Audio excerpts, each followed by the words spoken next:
Ladies and gentlemen, welcome to Yep. ETN. It's the most European podcast in the whole world. Today on the show, we've got a bit of a lineup for you guys. Yes, last week, we're back in the studio, first of all. Thank God. Last week, we were It took some out time. of office. We had a bit of a field trip. We went to AI Engineer, hosted by Swix, and what a day it was.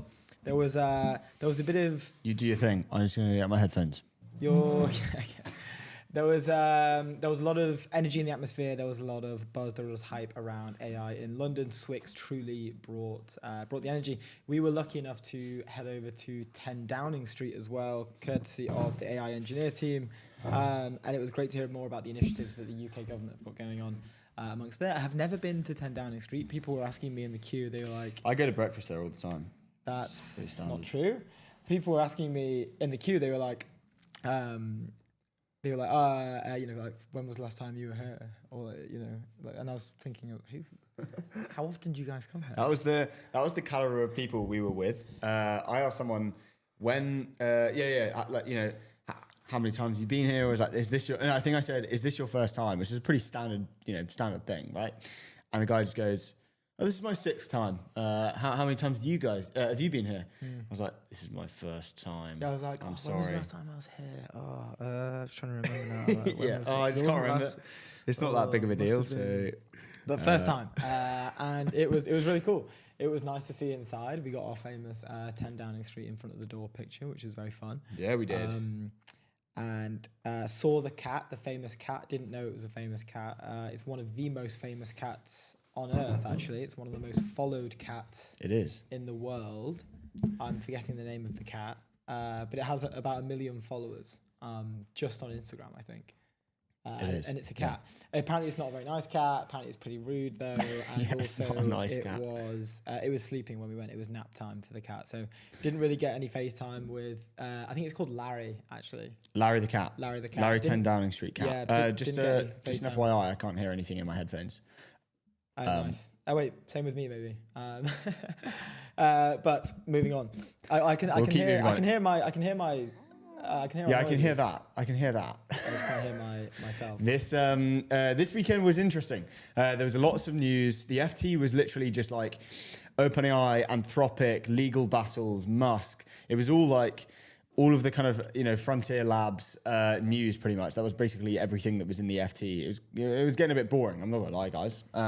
Spice it up with some Microsoft news every now and again or something. So yeah, we've got on within that. Let's just go through some of the guests we've got coming on today. Yes. First, we'll run through the docket. Before I go through the docket, let me tell you about our friends over there at Airwallex. Leave a data business banking behind with Airwallex. It's the all-in-one financial platform built for the pace of modern business, multi-currency accounts, corporate cards, expense management, online payments, and it's all in one platform. Go to airwallex.com to do that. Anyway, the docket, the guests. We've got the co-founder of Metaview, Magos, John Cocker, founding partner at Echo Ventures, Victoria Weller, operations at ElevenLabs, Retrimentum, a relatively anon but not actually anon founder of Upshot. I don't think he's joining Anon. I probably should have asked. I don't think he is. He's not joining Anon. Well, I mean, his personality is public, I saw his face when we called as a pre-call, so By that, I'm not sure that's like open dots. he's not do you know what I mean? Anon to me. That's like, well, we'll see. We'll see when. He didn't tell me. So yeah, we've got Adam Soccolich, who is like one of the most cracked growth people that I think maybe we've ever had on the show in terms of their span and their breadth. So consultant at Replit, consultant at CodeRabbit, Flightcast, also does consulting for My First Millions, also does consulting for Lenny's newsletter, also co-founded the largest community on X, and also runs I'm trying to think of the best way to describe it, but essentially it's like a growth agency for podcasts in terms of like they'll approach a large B2B brand. We're talking guests like Sam Altman, Mark Andreessen, and they'll just basically book end to end, like whether it's travel, whether it's production costs, whether it's guest booking, whether it's guest maintenance, whether it's like research, whether it's like set design. End to end, they just do it all. So it's going to be really cool and very relevant to us to have a chat with him. Following that, we've got Zain Mobarik, the founder of Redwood Founders, also founders associate over there at Incident.io. Going to be chatting to Zain about Redwood Founders. It's going to be a good one. They just launched, I believe it was last week. So yeah, it's going to be good to talk to them. It's going to be fun. Got Ian Rogers, coming on from Ledger to talk about some news later in the day, but you will see what that is about. Ragnor Comerford, co-founder at Modern Relay, they're doing some interesting work within context of agents. This context layer seems to be all the hype right now. A lot of people focused on it. We saw Granola basically upgrade. They basically built a context map for agents, essentially. There we go, giving your company the information it needs, giving your company's agents the information it needs. Indeed. And then we've got Donnell Beverly Jr., who is the president at Russell Westbrook Enterprises. They're going to be talking about their new AI startup that's related to sort of end-of-life preparation, end-of-life planning. So that's going to be a very interesting one. It's going to be a good show. It's going to be a good show. Talking about information, polymarket, the world's largest prediction market. Stay informed and profit from your knowledge.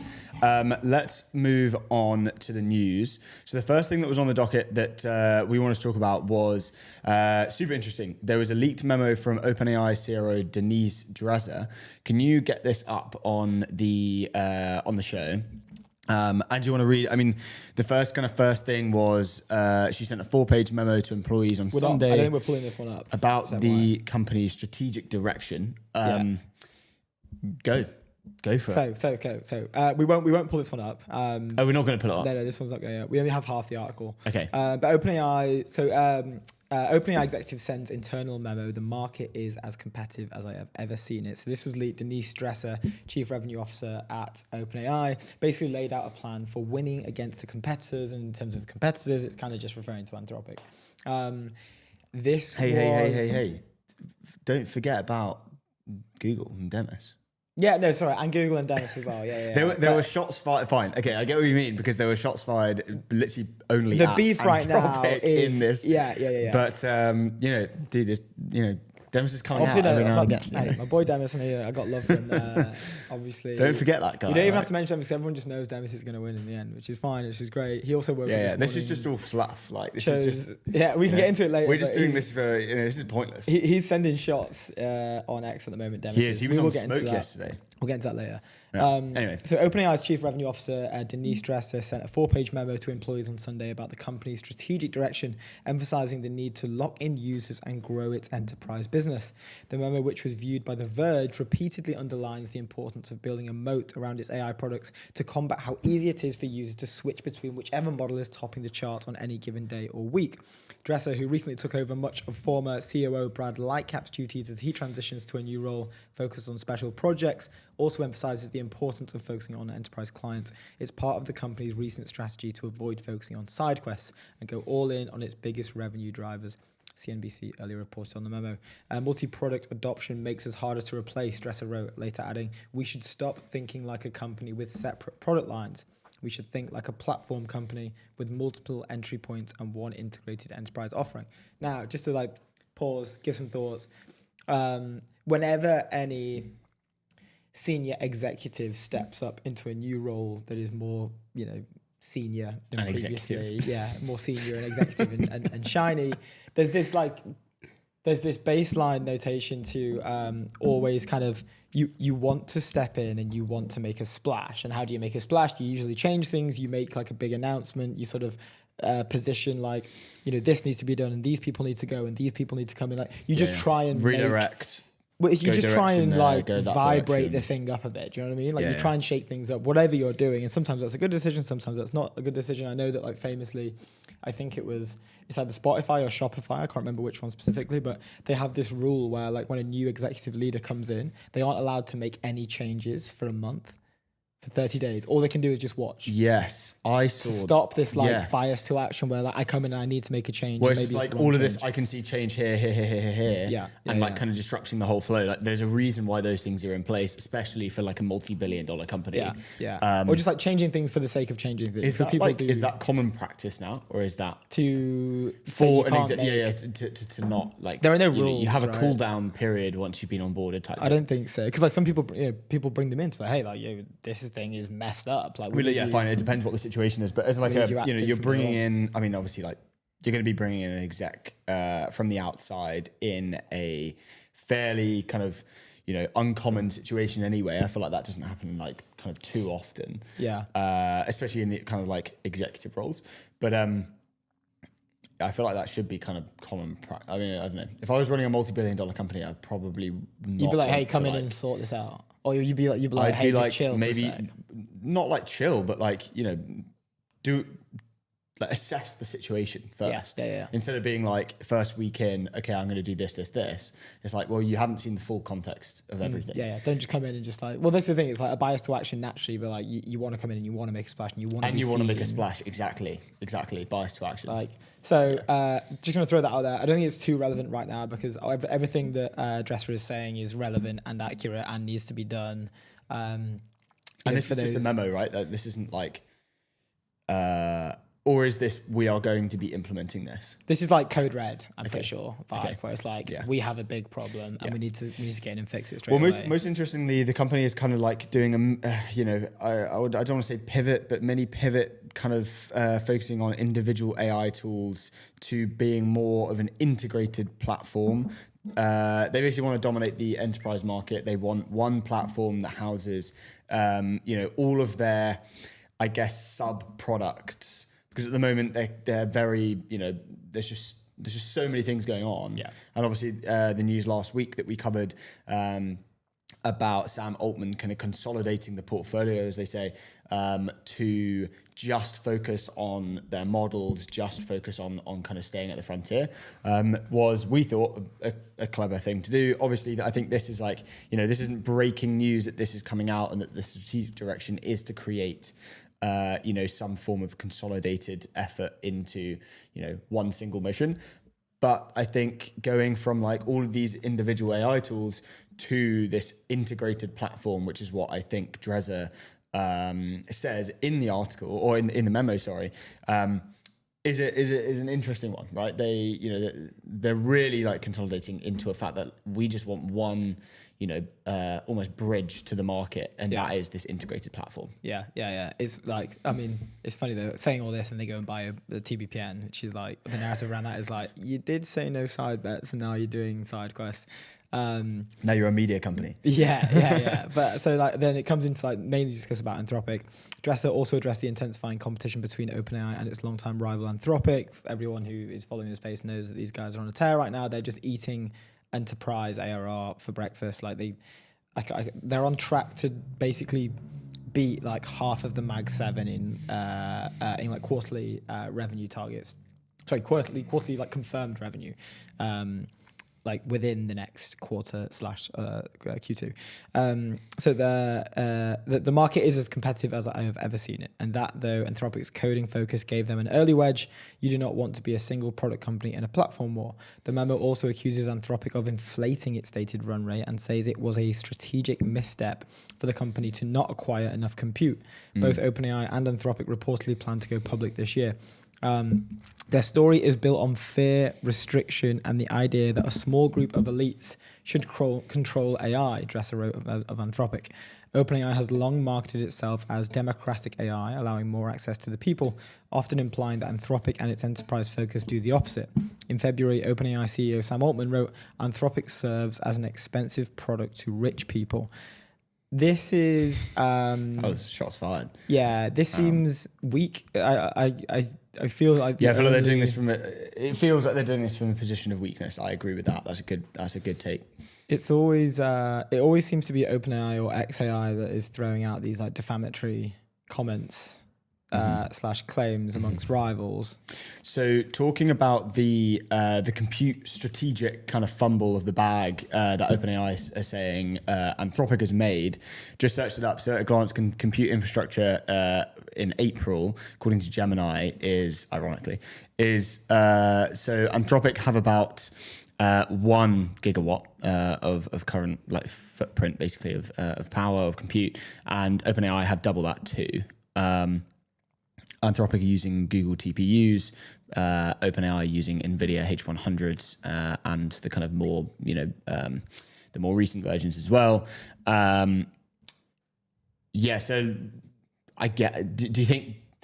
I don't know. Is that a viable argument? What do you think about that? Do you think that is a genuine thing that they're like, okay, we are winning purely because we have more compute? I mean, they're burning money like it's going out of fashion. Yeah, I remember OpenAI. In the Demis book, he was one of the early sort of like forecasters of the fact that talent would be a scarce resource. So basically spent all of it, not compute. So spent all of his money on like getting the best talent as he possibly could and trying to lock them in. Yeah. But I think he even admitted that they kind of messed that up. And then it's only OpenAI that has positioned themselves well enough when everyone's kind of taking the mick out of them and saying like, oh, like, you know, they're just burning all this money on like a month ago, every single headline or every single tweet that was, you know, like official tweet or whatever, was about them acquiring more, buying data centers, et cetera, right? So now it looks like it's paying off. Yeah, especially after their recent funding round, like they're just like funneling money into compute. Yeah. So like we won't really go over the full memo, but this is a note on the competitive landscape. The market is as competitive as I have ever seen it. I believe that this is ultimately a good thing. It means the opportunity is immense and important. However, there is no question it can be noisy, volatile, and distracting at times. Competition inspires us and will make us all better, and most importantly, our customers will feel that benefit. To that point, as you have not heard me say many times, the number one focus should be spending time with our customers. When we spend time with our customers, listening to what their problems and ambitions are, focusing on how we can invest in them and help, everything else gets quiet and comes into focus. And then they come out and then they hit a few things. This like specifically bullet point a few things where it's worth keeping in mind, especially on Anthropic. Their story is built on fear. Their strategic misstep is to not acquire enough compute. It's showing up in the product. People saying that there's been like token restraints in terms of consumption. Is it being deliberate? Is it too slow? The Anthropic team have come out and said like we would never do this. There's been multiple reports that like they aren't being able to keep up, and then like rumors around like the Mythos preview wasn't released publicly because of this, and they're masking it in a fear-mongering sort of way. And then also, what I think is the most interesting part, their stated run rate is inflated. They use accounting treatment that makes revenue look bigger than it is, including a grossing up rev share with Amazon and Google.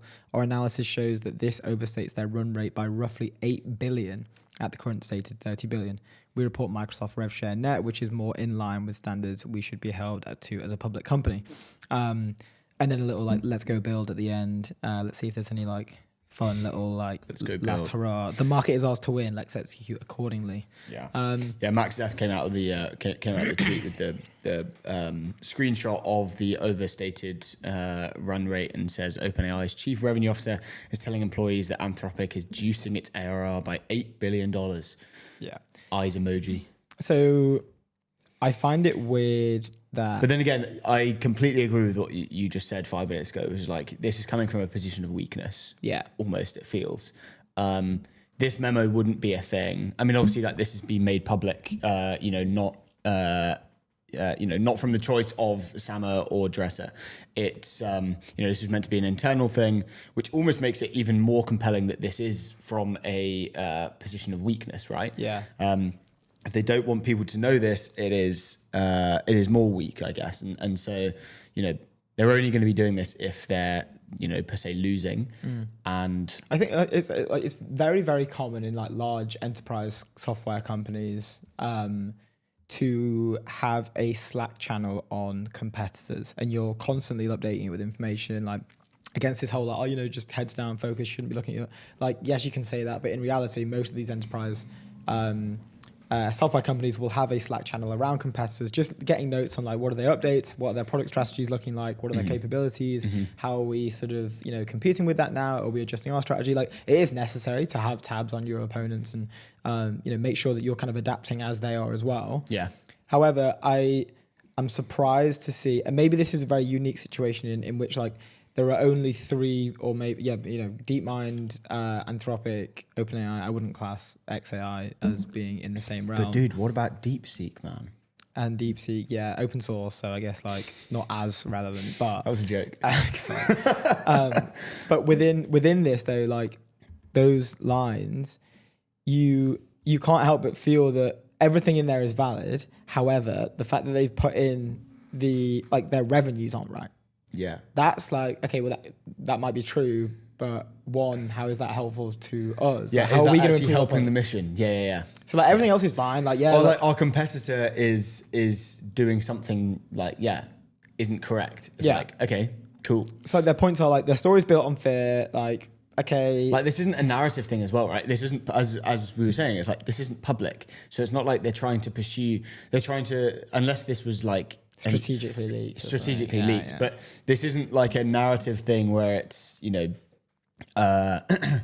they're publicly saying this is wrong. Like if there was a public tweet or whatever saying that they are inflating their ARR numbers, I kind of understand that. But then again, positional weakness, you're just shooting someone down to climb on top of them. Yeah. But the fact that, again, this is a private document just shows 10 times more that it's like, they're almost like pointing at them being like, yeah, but they're worse than we are kind of thing. Yeah, in a way. It's like, okay, cool. That's like not helpful at all. Nice. But I mean, most of it I think is okay. It's like rallying the troops. We've just got loads of funding. We're making some big senior hires. We need to focus on the mission. Yeah, 100%. Yeah. Stories built on fear. Fair enough. Let's pivot we can use that to our advantage in some way. I guess it's strategic. They mentioned their strategic misstep. That's fine. The coding focus gave them an early wedge. Good. It's like we're reflecting internally, assessing what is our comparative advantage.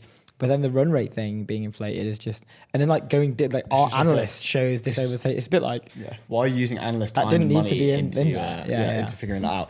Anyway, moving on. I think this is a nice segue into the next article that we wanted to deep dive on. So there was an article in the FT that was titled "UK Financial Regulators Prep for Mythos Rollout." This was also done in the US regulators as well. They're kind of doing the same thing in a very similar way, but it kind of almost solidifies the argument of accusing Anthropic of building a story of fear and restriction, right? It's just showing how they've released Mythos is a clear example of, hey, we have just released this model. It's so good that we're scared to release it. Yeah. Paints the exact narrative that OpenAI have said internally. What do you think about that? If I'm a growth marketer at Anthropic, I'm doing backflips. Every single, the Mythos thing, we discussed it on Thursday quite a lot and had some really good takes, especially from Swix as well.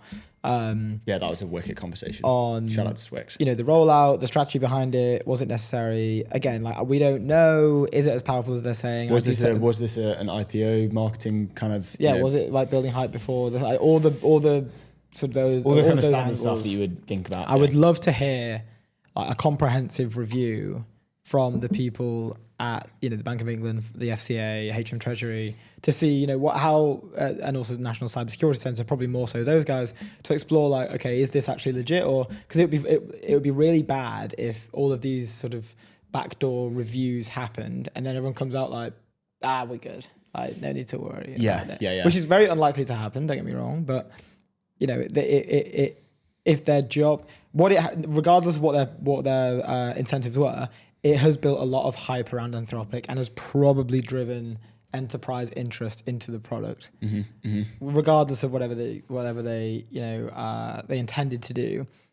I've always thought of Anthropic as a lab, and I guess Dario as well included in that, as a lab that isn't doing these sort of tactics as much as an OpenAI would. There isn't as much it almost feels like there's not as much smoke and mirrors in hey, by saying this, we're actually going to be almost falsely getting more users. Yeah. Even though we haven't actually done the thing that we've said. Yeah. I think they actually have done the thing that they've said. Maybe they've kind of inflated a few of the numbers or whatever. I don't know if they have done that. It depends on how they've measured it as well. Well, that's the thing. I don't think I don't think they're fluffed up, but it depends then how it's measured, right? But yeah, the numbers I think it's probably legit. What way will are you going to choose option A or option B in the way you measure it? Option A gives you a better performance. Yeah, option which B is gives the you a problem worse with performance. those. You're probably going to choose option A. Yeah, but then again, you got to think about if you were in that position, what would you do, right? Yes, but I think as an AI startup, that's fine to do.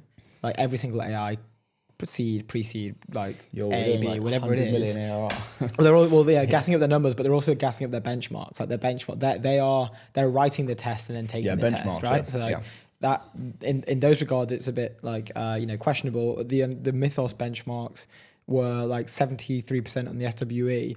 Like that is significantly higher than Opus 4.6. It's the comparison between like Opus and Sonnet. Like people are drawing those conclusions to Mythos and Opus, where like previous step jumps have been like maybe 3% or 4% being like whoa, that's a real big jump. Now it's a 23%, and they've released it with this. Oh my god, this thing's so powerful. It can bring down governments. It can bring down blah blah blah. Without that gap in benchmark, like the performance on those benchmarks, I think you would be able to dismiss this as marketing and hype. With those well-documented tests and benchmarks put in place, which I don't think like the labs necessarily cheat on as much. I think it garners respect. I think it makes people be like, okay, let's maybe have a proper look at this. But also the main point in this article isn't necessarily about their benchmark metrics. What it's about is that it's identified, like vulnerabilities in websites that are like decades old, that no one, they just got unseen for decades and decades. Yeah. And now Mythos is kind of like unmasked these things, and it's like, oh damn, like we didn't know that, and we haven't known that for however many years. And they're not. I don't think what they're not worried necessarily about like using this. It can then take down governments just purely out of the fact that it's so good. It's like this will eventually proliferate down into like bad actors who will then use it in a bad way. So it's not like this is bad in how powerful it is. It's bad if you don't regulate the power. Is what they're trying to is what almost like they're saying, right? So it's like it's actually quite noble, because it's you're saying, look, we've made this super powerful thing. We're not going to release it to the public just purely because and it probably will proliferate down into bad actors. Bad things could happen. Yeah. Therefore, we're kind of almost like giving you a warning.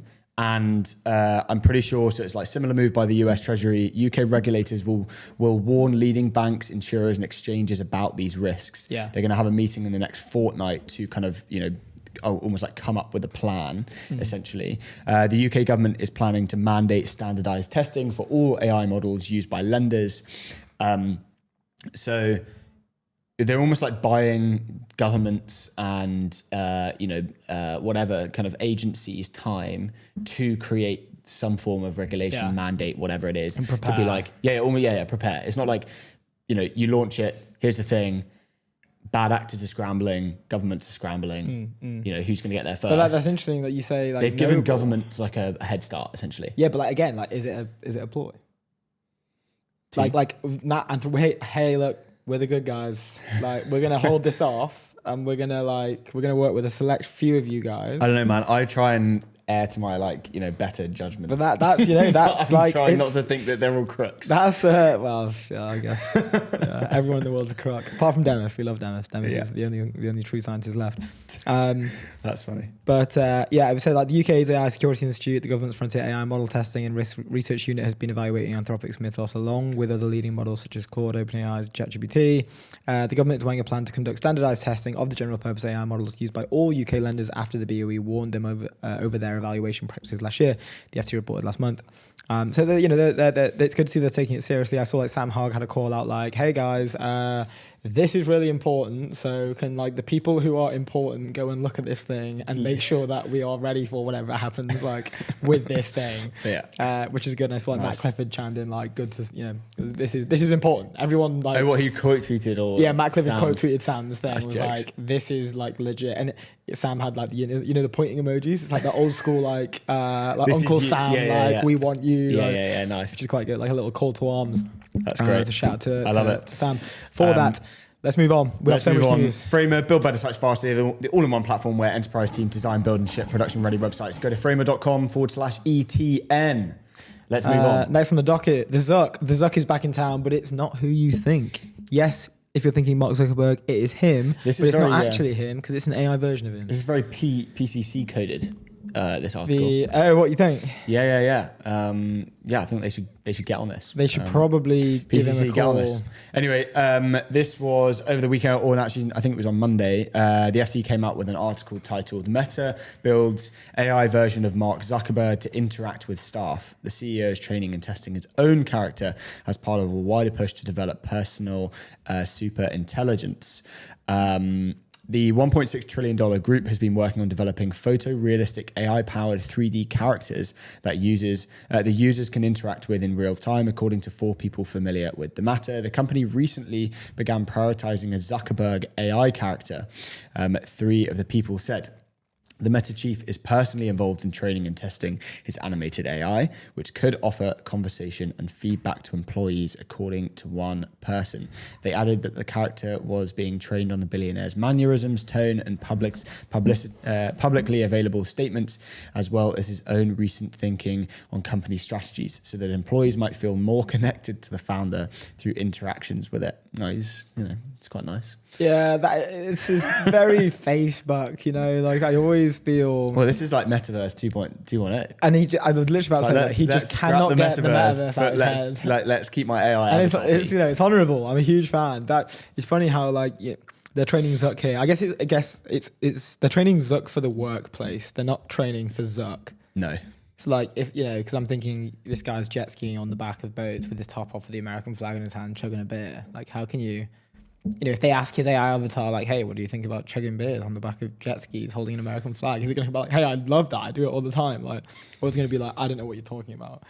So I don't think that this is it. For me, it just seems like a bit more of a side quest. Why are they focusing on this? Well, they just dropped that. They just dropped their I think model.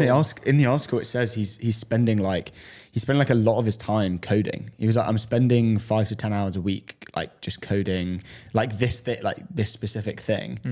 I'm trying to find it. Let me try and. So the effort, which is at an early stage, is separate from Zuckerberg's project to build a CEO agent to support him in his role, for example, by retrieving information quickly. That idea was first reported by the WSJ. Zuckerberg has gone on a multi-billion-dollar spending spree over the past year, promising to develop personal super intelligence and catch up with rivals such as OpenAI and Google in building cutting-edge models. So they mention here Muse Spark, which is what they released the other day, which had incredible benchmarks and actually sent Meta's share price flying. It was 7% on the day. On Wednesday, Meta released Muse Spark, a small, closed, purpose-built model for use across its products with advanced capabilities in areas such as health reasoning and visual understanding. Zuckerberg has been increasingly hands-on as he oversees Meta's AI push, according to people familiar with the matter. He has spent 5 to 10 hours a week coding on different AI projects at the company and sitting in on technical reviews, said one person. In September 2023, Meta launched its Meta AI Assistant, as well as a range of AI-powered chatbots exhibiting different personalities based on celebrities such as Snoop Dogg, who agreed to have their voice and likeness used in the feature. The so-called AI characters were developed as Zuckerberg noted the success of AI companion startup Character AI, particularly with younger users, according to several people familiar with the matter. I cannot really take Meta that, when we're talking about the labs, when we're talking about the OpenAI, the Anthropic, the DeepMind, sometimes XAI managed to scramble its way in there. Like, if I'm not including XAI, I'm probably not including Meta as well. Mm-hmm. Like, I see it more as like... I get that. It's a product house. It's a product house. It's not a research lab. Oh, no. Yeah, they never were. Like, but he's trying really hard to be, which is a great thing. I'm not saying don't do that. I think, do whatever you want. But if they don't win the AGI race, like, it's not like they're going to lose. Yeah. Like, they have They have an infinite money machine. And Facebook ads. Exactly. And they have an infinite kind of narrative control machine as well. I just don't what's next. They don't necessarily need to. Yeah, fine. What's next? I think what's next for Meta is probably wearables. The Ray-Bans are actually quite cool. They're doing a pretty good job. Not just talking about Ray-Bans, but I just feel like they will.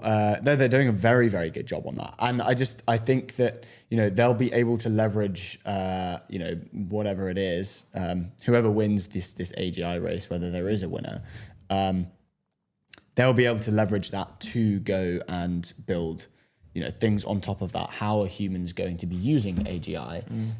How are they going to better kind of human experience if humans aren't going to be needed because AGI is just kind of doing everything for them? What does that look like? How does the interaction look like? And I think Meta is, that's where they're kind of moving towards, in my opinion. Yeah. But again, we're calling it... And they're doing it very well. Meta Ray-Bans are are, you know, the glasses to be wearing if you want to be doing whatever like you want AI to do. wearables. Like, AI wearables. They're the kind of top grossing AI wearable. Have you what? I had someone, Ved lent me his for You our did. announcement party, and I think, I'm not sure if I properly That was ages ago. got them working. To be fair, I think he did send me the video. Actually, I'll have to dig that out. That could be quite cool to have a look at because I never actually ended up looking at it. Yeah. But they felt good on the face. You know, they felt good on the face. It was pretty simple. I think it's just like double click to record, then the light pops up. I mean, the streaming community is probably like, you know, the street interview community is probably buzzing about them. Yeah. I still personally just can't. Yeah, I just can't see them. I mean, inevitably they will find their way into everyday life somehow. They just will. I mean, they already are. I just think that's their place in the market is like Well, consumer. it's just like allowing humans to use AI in the best way possible. You know, they've never been and they will not be a frontier lab. Yeah. I don't think they're trying necessarily to be a frontier lab. They're just trying to leverage what's going on in the frontier labs to allow to improve human experience, and whether that's through the lens of Meta, and you know, people use a Meta product to use say whoever wins this AGI race, or the model maker. That's like I mean, they're training. They're trying to be almost like in front of this. But they're training and releasing their own models though. So True. like, that is, you know, why not just use Anthropic? True. And it's also called Super Intelligence Lab. Okay. So like, fine. But I don't know if this That is just. checks out, I guess. I don't know if this is just Zuck's innate. And that's me calling my better judgment again and just saying. No, but is it just like they Zuck will is win. born to grind and win, so he just has to compete, even though, like, for the sake of competing. He's competing for the sake of competing. Yeah. I mean, yeah. You know, like I can't. What like great. The guy loved things the are coming game. out. You know, go and do your thing. Yeah. Anyway, talking about loving the game, the infrastructure for the on-chain world base is built to empower builders, creators, and people everywhere to build apps, grow businesses, create what they love, and earn on-chain. Go to base.org. Now we shall move on to, so as I mentioned earlier, the FT was just full of like, I literally like, it was all Altman, Musk, it was Dario, Altman, you know, it was just Altman, Musk. Yeah, it was literally just like Frontier Lab weekend this weekend. And then Chimp War. Oh yeah, and then we'll get to it in a sec. That wasn't in the FT, to be fair. The FT came out. Another FT article came out. The FT has been banging recently. I very much enjoyed it. Mate, wait, just quick pause. FT popping off right now. Just got to say. I just got to hand it to you guys. Congrats to the I FT. must say, when we first started Congrats. the show, things were a bit meh, but, you know, it's just incredible work. You know, you just gotta. Maybe they've seen the fact that we're reading them out live and being like, right, need to get these. Definitely catered to us. We need to get the articles out for these guys. yeah. These guys are putting in the work over there. Like, you know. Yeah, let's put in the work too. Come on. Anyway, the FT came out over the weekend with an article titled "Elon Musk hits legal losing streak ahead of showdown with OpenAI's Sam Altman." We're not going to stay on this article too long, but TLDR. Elon Musk has suffered the worst streak of courtroom losses in a career punctuated by legal battles, showing the pitfalls of his aggressive litigation tactics and polarizing public persona ahead of a showdown with Sam Altman and OpenAI later this month. Since January, Musk has faced setbacks in cases about OpenAI allegedly stealing secrets from his XAI startup, advertisers' boycott of X, and 2 suits about his 2022 takeover of the social media group then called Twitter, including a fraud verdict that could cost him billions of dollars. He loves to fight, Musk. Like, he loves to cause a scene. He loves to fight. He loves to, get in amongst it. The broad, I kind of forgot where this was up to. I kind of hadn't seen any update on it, but like the broad overarching, reason that they are going to court is the fact that OpenAI was founded as a non-profit. Now it's been changed to a for-profit. The whole structure and how that's incorporated and how it all works is incredibly confusing. It looks a little bit dodgy. All of these, the personal files from Greg Brockman were released. There's annotations of emails across from Ilya Sutskever. Basically, that it doesn't look too good for them in terms of like, let's structure this as a for-profit. And in fairness to them, it's basically the only way that they could have survived at the time. But basically, Musk, one of the co-founders of OpenAI, famously had the email like, hey, this is really messy. You guys sort your stuff out because at the moment I'm just kind of giving you all a free ride because he was funding it initially. And then he then left, obviously. But because this was founded as a non-profit, he's kind of like, well, hey, I'm a co-founder of this thing. This has now been restructured as a for-profit. What's going on here? I'm going to sue you guys. But mainly I do feel this is coming from a place where now he is a competitor to OpenAI. He obviously has strong thoughts around who should control AGI. He famously tried to acquire DeepMind. Demis turned him down. And has ever since, which is again part of the reason why he's founded XAI is because he thinks he should control AGI, as do all of these CEOs, right? It's not just unique to Musk. Like Sam Altman thinks he should control OpenAI. Demis thinks he should control OpenAI, right? And that's fine. Everyone's allowed to think that they should. It's depend the public should really decide who's controlling it. But this is the whole thing is costing them so much money, and he just won't stop going on about it. And there's a really funny point in here. The billionaire's legal team has responded by complaining about biases against the world's richest man.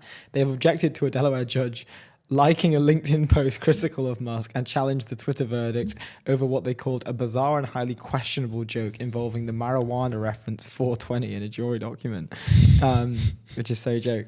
And another one here, for the most part, Elon is a pretty thoughtful, reactive CEO, said one lawyer who has worked with him.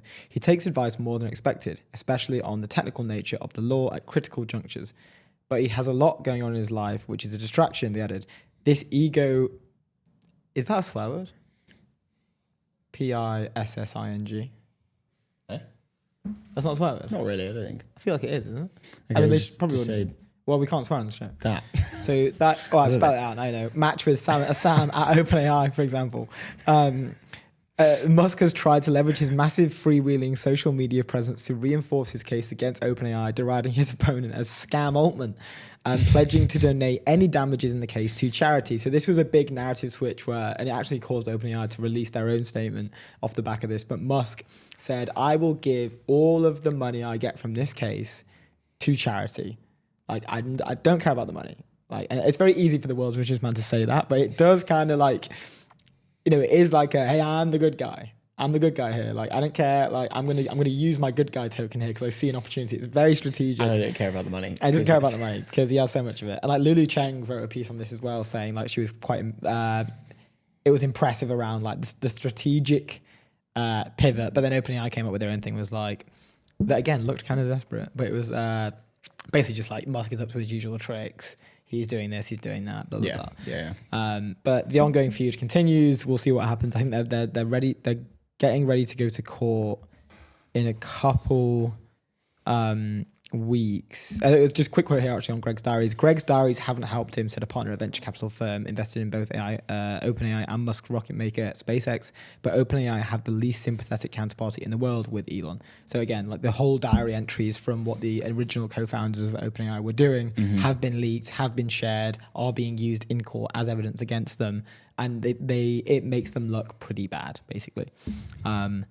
But yeah, I mean, the feud continues. I'm trying to work out when they're going to court. I'm not sure what the actual date is, but it's coming up very soon. I feel like they just spend all their time. They should live stream that. They should live stream that. That would do numbers. And they should sell some ad space. Yeah. 100%. Imagine that mid-court. I love ad space just on anything. It's so great. Quick break concession. This is brought to you by Nutella. It's the best hazelnut chocolate spread out there. This part of the law proceeding is the court is sponsored by Ramp. Talking about sponsors. So leave updated business banking behind with Airwallex. Go to airwallex.com. Moving on, let's talk about some chimpanzees for a little bit. So this was so interesting, and I was gripped by this. Well, let's just So I read this, and then I walked. This was actually quite old, but on Saturday I was on a walk to somewhere, and the WSJ has you can listen to articles. Oh, nice. And I listened to it again because I found it so interesting. Honestly, it's like a movie. Let's respect the chimps. What's going on here? Just the headline title: inside the deadly civil war that tore apart a group of chimpanzees in Uganda. A chimp's success may have led to its violent downfall, a new study suggests. A rare and deadly civil war has broken out between two factions of chimps in Africa, according to new research. The dispute erupted in what was once a cohesive group of about 200 chimps whose ties stretched back 2 decades. It took just 3 years for them to turn on each other, according to a new study in the journal Science. Let's quote. Let's keep going. We've known for a long time that chimpanzees will attack and kill their neighbors, said primatologist John Mitani, professor emeritus at the University of Michigan and a study co-author. It turns out they will do this even when those neighbors are former friends and allies. For 20 years, the Ngogo chimps of Uganda Kibale National Park were living the good life by being together, Mitani said. They helped one another, dominated and killed apes from neighboring groups, expanded the territory, and boosted their babies' chances of survival. But in 2015, the group started splitting into 2 clusters. And this is where it's so mad. This is where we see the divide. They were thriving, and then they had everything they needed. And then it's just like, okay, this is so interesting. So this little bit is like the most interesting bit because it talks about the like all the little intricacies of like when this, how this actually happened, which is so interesting. Let's keep going. So the several male chimps who had bridged the cliques within the larger group died from disease, weakening the social ties. Mad. The leaders are falling. How do they know this? The leaders are going down. They've been studying them for a while. So around the same time, a new alpha male rose to dominance. And this is now, obviously power vacuum, like boss gets fired / dies. People flood in to fill that gap. You see power ahead of you. Is that what happened at your last company? Yeah, it was a tough one. There's a civil war internally. Changes in the dominance hierarchy can fuel more aggression and tension, said Aaron Sandel. This is very similar. This is probably what happens in like investment banks. Yeah. Head honcho goes, associates are just fighting at the neck, trying to get a leg up on each other. Everyone's cutting each other's throats. Everyone's stabbing each other in the back. But instead of killing each other, they're sending like snarky emails. Yeah. It's all like very like passive aggressive. Or like emails. Putting their name in putting their name at the end of the deal instead of like the other person's name. Yeah. Or it's like as previously discussed. See above. Like the most aggressive. Yeah. I did this deal, but why is my name not on the docs? So a little bit of like background of I guess chronological from it. So interesting. By 2018, the split was complete. The 2 groups had no remaining social or reproductive ties between them. The last chimp infant with parents from different groups was born in 2015. What was once the center of the group's territory became a border, with chimps patrolled, the researchers found. Then the hostilities began in earnest.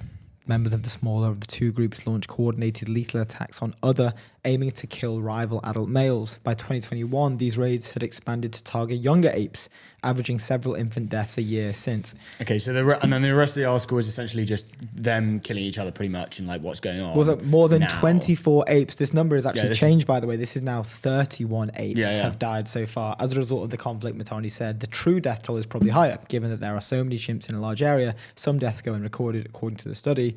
The primatologist Jane Goodall observed that may have been a similar split and subsequent violence among chimpanzees in Tanzania in the 70s. But the findings have long been debated because of the observations were in an area where humans regularly fed the chimps, altering group makeup, size, and aggression. And just one last point on the Ngogo chimps. With the Ngogo chimps, researchers aren't certain what prompted the split, but it said it's possible the apes were victims of their own success. The group grew large, and even though resources were abundant, the chimps may have perceived increased competition for food and mates. The once smaller of the 2 chimp groups is now the larger one because its members have killed so many rivals, Sandel added. And then just a finishing quote, it's an ongoing conflict, said Mitani. So interesting. And this is, what's that meme of where, it's like generations fighting, it's kind of fighting through the generations. And then, you get so far into the future that like you've got one sort of leader of this tribe and one leader of this tribe. And his tribe asks the leader, like, what are we fighting for?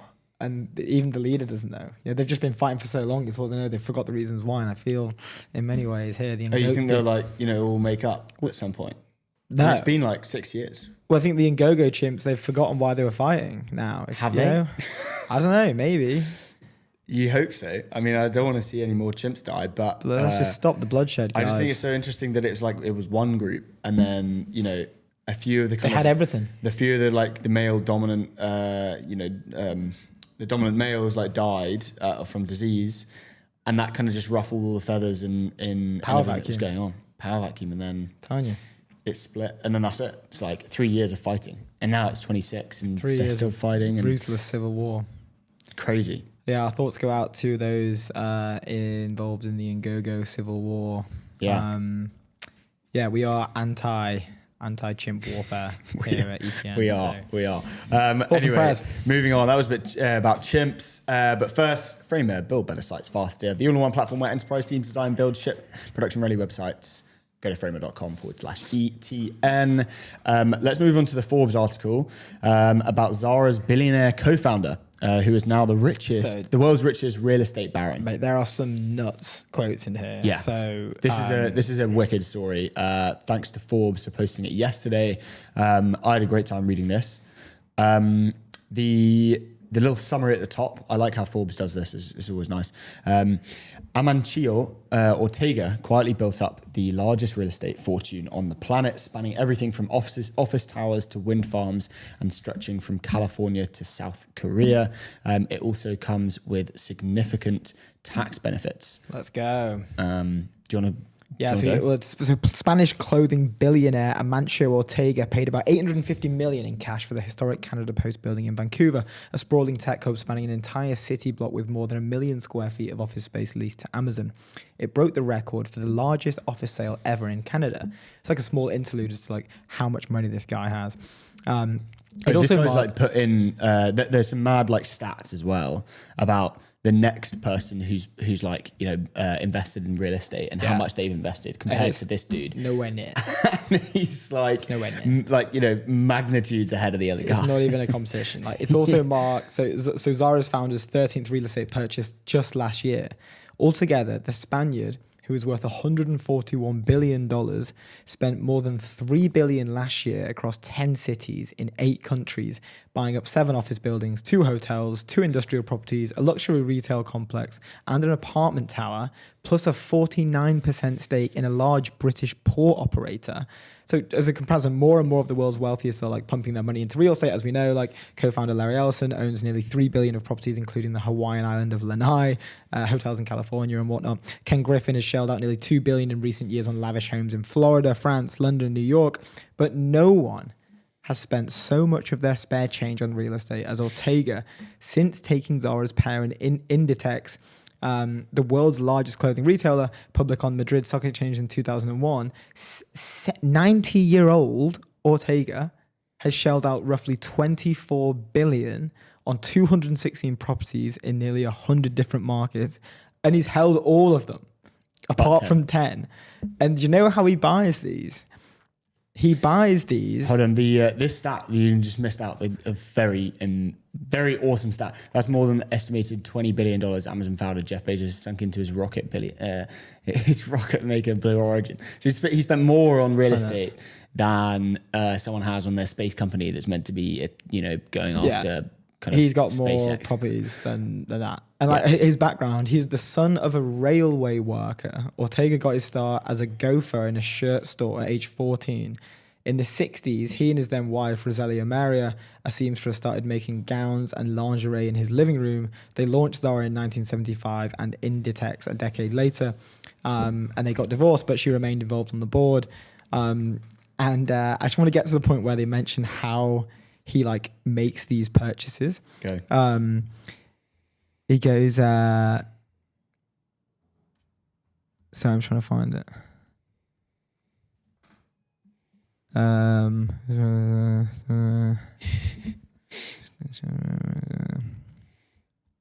Okay, yeah. So here we go. So Ortega started. Nice. Yeah, thank you. Ortega started investing in real estate in earnest in 2001. The year he took Inditex public as part of the IPO, he sold 13.5% stake in the firm for $1.1 billion. And soon after setting up his holding company, Pontegadia, through the latter, he bought the club Hippico Casas Novas, an equestrian centre in his home region of Galicia, where his daughter Marta learned to ride horses. Over the next 25 years, he has steadily increased his property portfolio, largely using part of his enormous annual Inditex dividends, a total of about $28 billion post-tax since the 2001 IPO, according to Forbes estimates, as well as reinvesting rental income into new acquisitions. So he goes, Ortega tends to buy trophy properties in all cash deals without debt and rarely sells. Pontegada's 2024 annual accounts, the most recent available, disclosed just 390 million in liabilities across the company. That's only 2% That's of assets. nothing. Nearly Oh my God. unheard of amount of leverage in the real estate business, practically with commercial properties. And this quote's so funny. This is from a broker. He's much more different than most real estate investors in that he seems to have unlimited amounts of money, says one broker. He likes things that don't have a lot of risk, and he's not trying to buy something and improve it. He's buying collectible assets that are best in class in the market. A little bit more like an art buyer of the highest end art pieces. Can we go on to that? There's a map. Go onto the map. Scroll up a little bit there. Look at his portfolio over whatever from 2001-ish, how it's changed. Look how many properties. Look how many properties he's bought in Portugal. Oh wow, yeah. Maybe we can share this actually. Hold on. Can you zoom into that? I can zoom in and maybe. Ola, how's it going? Can we? What should I share? Website maybe. Scroll up. Scroll up a little bit. Down. Look at this. This is so cool. So he's bought. It looks like he's bought like at least two or three in London. He's bought like 15 in Portugal, 1 in Scotland, a few in Ireland, bunch in France, Italy. Mate, this guy. Yeah, so the areas he focuses on are. And then obviously a bunch in America, but they're kind of, obviously more. He's got a few in the UK, a few in Ireland. He's got 1 in Italy, a bunch in Portugal and Spain. And then there's that one in South Korea as well, and Cuba. And Mexico. Yeah. And also Canada. Mate, this guy, what a beast. Anyway, shout out to him. Before we have our next guest on Airwallex, leave our dated business banking behind with Airwallex. Go to airwallex.com. Let's move on. I think we have our first guest on, co-founder at Metaview. Siadhal, can you hear us? Yes. Did I pronounce your name correctly? Was that right? Siadhal. Okay, interesting. Yeah. He is silent, but payback won't be. So, I've got. So good. That's so great.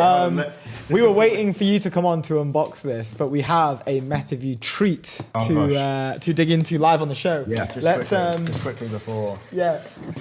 We just want to do. We've got our lovely, delicious chocolate. I thought they were bars of soap when I opened them. Luke opened them and was like, "Oh, they've sent us soap." I was like, "Dude, that's Tony's chocolate only, my friend." Few caps, few t-shirts. Thank you very much. We appreciate it. I just want to show off the t-shirt because the back's really sick. Yeah. Okay. It's like a Kozler inspired. The team you build is the company you build, which is never a truer word. Very, very cool. Thank you so much. We're going to be wearing those around London and showing them off. Yeah, exciting stuff. Anyway, let's get into the interview. So good for you to join us. Thank you for being here. And welcome to the European Technology Network. First of all, how's your day going? Day so far so good. Thank you very much. Yeah, how's yours so far? I was listening into some pretty left field topics just before I was on. So was it the chimp warfare? Yeah, the Ngogo. That was the far left side off topics. The Ngogo chimps are. We're doing actual tech news a little bit before that. Don't worry. Yeah. No, I heard. Okay. But we'd love to get straight into things. We've got a bunch of questions to get into. The opening question I think kind of tees up the rest of the conversation, so maybe just a good one to touch on. But what is the state of the labor market in tech in 2026? How are things changing? What are the main trends that you guys are seeing? We'd love to just get your overall thoughts of what's hot right now. What are we seeing? Yeah, I mean, so our customers really span the gamut, but I would say we're strongest with scaling, frankly, well-capitalized tech companies. And for those companies, those folks that are using our product, it's never been a hotter market. I can't really speak super intelligently to the labor market writ large, but in terms of tech, there's it's actually quite funny because there's a lot of talk, and frankly, we spend a lot of time thinking. Obviously, I think Metaview's whole job is to figure out how are humans and AI going to work together. And there's these things that you see on the margins that are absolutely mind-blowing and really clearly a sign of where the future's going. But at the same time, these companies need people right now to build. And sometimes that is actually, you know, a lot of the time tasks that are quite similar to the way you used to build companies. Like there hasn't been this massive change, I think, yet in how the actual work is getting done, which again is what we're focusing on. But yeah, so I think the labor market's really strong, certainly from a tech perspective. Actually, recruitment jobs, a lot of our users are recruiters. They're sort of hotter than they've ever been as well, like super competitive for recruiters right now. So it feels like a really, really hot moment. I mean, a lot of this is underpinned by what we all, frankly, as like a society, believe AI is going to do for us, and the prizes associated with being a winner there. And I think that's just that's driving a lot of aggressive behavior.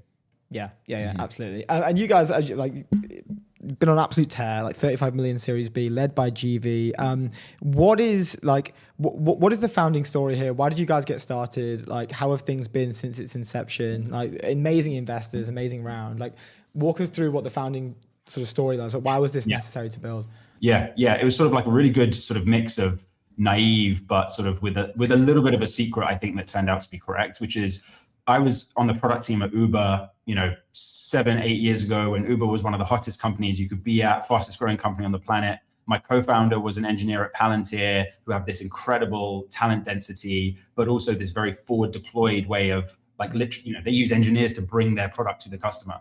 Yeah. But one of the things that we very much sort of vibed on, or sort of like saw, was hiring is this incredibly important part of how these companies are winning, frankly, Uber and Palantir respectively.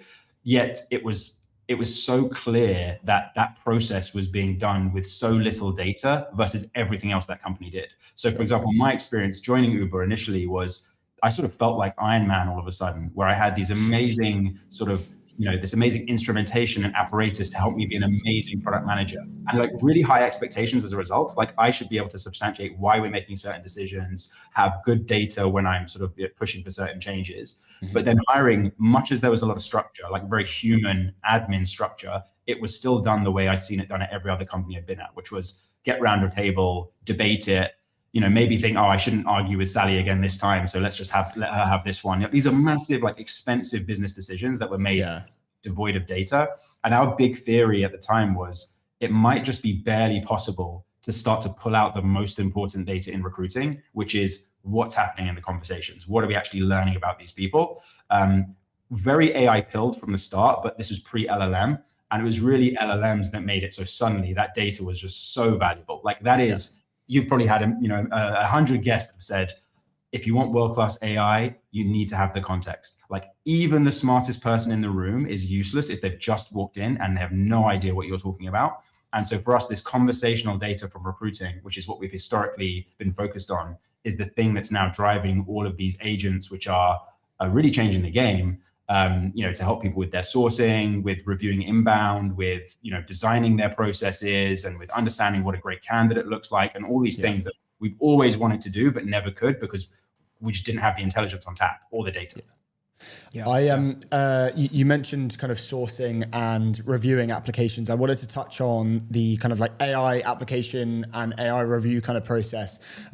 We've spoken to a bunch of people, some in very large companies who are, recruiting platforms or whatever, or HR platforms. And what they were saying is, it's almost like a vicious cycle. I want to kind of get your, I guess, like, what's your like heat map on what's going on in the kind of AI, application and review process. Where is that at the moment? Yeah. It's almost like a bit of an arms race because it's for me, it's like evident. It's self-evident that you shouldn't probably have like teams of humans, these creative snowflakes who have like, really valuable things that they can do. You shouldn't have them like scrolling through application after application today. And actually like recruiting leaders at high caliber companies would always get frustrated with that. They'd be like, I want you out there like hunting and like persuading this person who otherwise wouldn't be considering our company to sort of give us a go. That's like the really high value differentiated work. But unfortunately, we have to go through all our applications. And that's just gotten worse because now you can essentially like as a candidate, you can click a button and apply to 1,000 jobs and just sort of, see how it goes. It sort of reminds me of, if you're on a dating app and, your tactic is just like, swipe right on everything basically and then see which ones I go from that pool, That's sort of the way people are treating applying for jobs now because it's just like so easy to do so. And so you have this bit of an arms race where as in reply, of course, organizations want a way to use AI to, number one, just avoid the clearly waste of time applications. But most importantly, over time, build up almost like a mirror, like an AI that actually understands what good looks like. So you also don't get the other negative consequence, which is if you're not reviewing applications, because you're like, oh my God, like 99% of these are just a total waste of time. And like you're actually missing out on a great candidate that's passing under your nose. You don't want to have to deal with, you don't want the either or there. You just want the best of both, which is don't spend time on the craft. Let me just spend time on the people that are attracted to what we're building and that do come inbound. And that's what we sort of get excited about. And there was a big push. There was like a year ago or 2 years ago, a lot of people would have been very naysaying about using AI for this purpose. I think, funny enough, AI on the applicant side has been the things that made people much more open to using AI to essentially judge profiles now. And it's having much more impacts even on like real legit applications. Yeah. It's so cool hearing this and like hearing it from the horse's mouth, because it's when we were researching it, it was pretty clear that a lot of what you learn at Uber also shines through to Metaview today. And you mentioned that you co-founder at Palantir. I imagine it's the same thing in terms of like an operational bias, like a bias to action. I was actually looking at your Medium article from a few years back, what I learned about interviewing while at Uber. And there was a really cool piece in there, which I wanted to ask you this question, because you talk about these sort of like focusing on these specific areas. There's a point in there where you say, the process where each interviewer would interview for a specific asset, like maybe it's leadership, maybe it's technical ability, maybe they wouldn't sort of holistically approach this interview like, I'm going to judge this whole person here and probably miss a few things because maybe I didn't have my coffee earlier and maybe I'm a bit distracted. But this sort of like siloed skill set based interview process, I'd love to like learn more about that. Like, it just sounds like such an interesting way to do it. Yeah. So the failure case is, it's funny, like, in reality, when you're constructing an interview panel and like an interview flow, which for a lot of companies will be 4 to 8 interview stages. When you're constructing a panel, you're really thinking about 2 things. You're thinking about actually 3 things. 1, how do we make sure we get all the information we need to make an informed decision? 2, how do we make sure we give them a good enough experience such that if we do make them an offer, they'd actually join, given great candidates are probably speaking to other folks too. But 3, which stakeholders do I want to have FaceTime with this person before we bring them into the team? Sure. And so you sort of like navigating those 3 things at the same time in an interview process is really tough.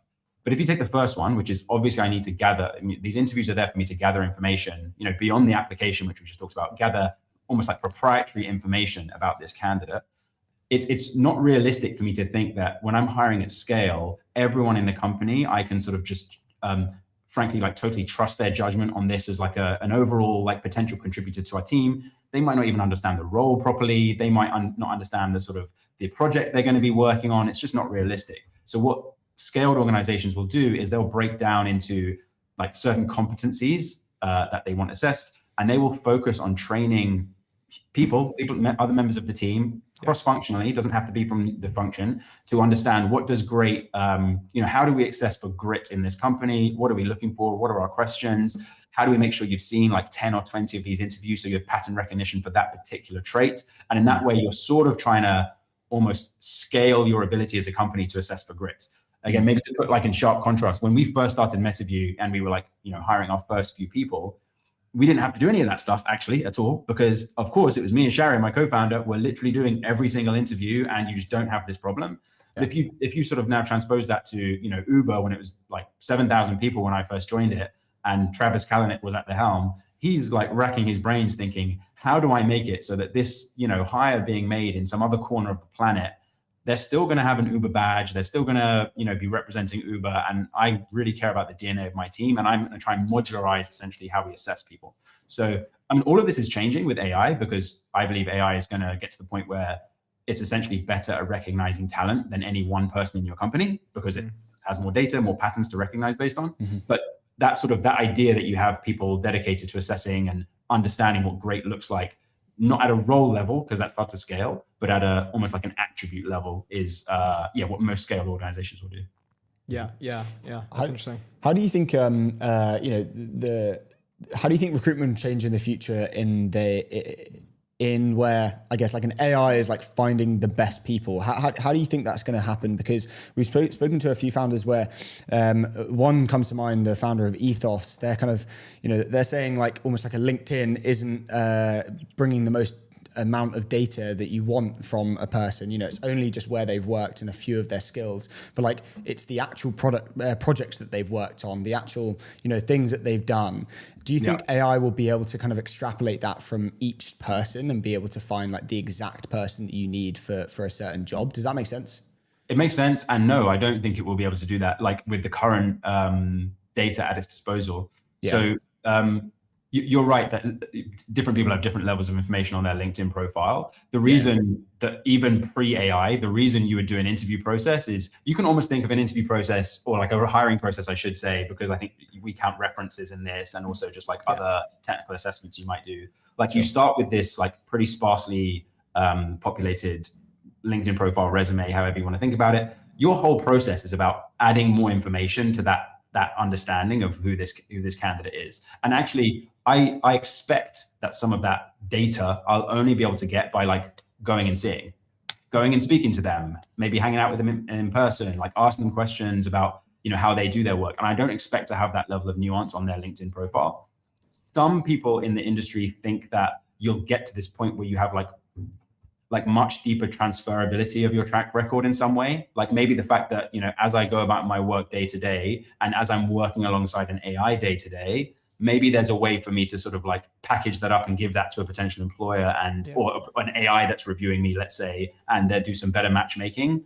I think there might be a bit of that, but to be honest, a lot of that has been possible even before AI, and it never took hold. People still preferred the idea of like, I want to present the minimal amount about me that gets you excited to speak to me so that then I can like control my destiny. And I think that's quite a human thing that will continue. So when I say that AI will be better at recognizing talent, what I don't mean is AI will be able to go through LinkedIn and just pick the person who like sans any more process or information.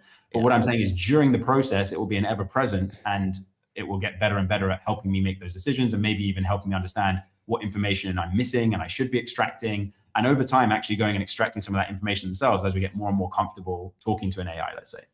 Interesting. That's really interesting. It's weird. Like it's almost, because I remember when like skills-based hiring was quite hot. Like maybe this when I was at Pigment. So maybe like 2022, 2021, this was becoming a bit more of a conversation. And in many ways, I guess that could be like perceived as like the sort of V1 of this next step where we're trying to find like specific attributes, maybe score them with AI, and then that becomes the data that we pass through. But I guess like also there's this element of like proof of work as well. Like but I think you guys are like really focusing just on the assessment side, which is massive. But there's also a big like it's actually pretty clear maybe on some aspects that this person who's, whatever, like member of the technical staff at Anthropic, we'd love to have them in our team. Like this is not a, hey, let's get them in and see if they really know what they're talking about. This is like a, what can I do to like say the right words at the right time and show up in the right way to get them to even think about meeting with our founding team. Like that is also like recruiting as well.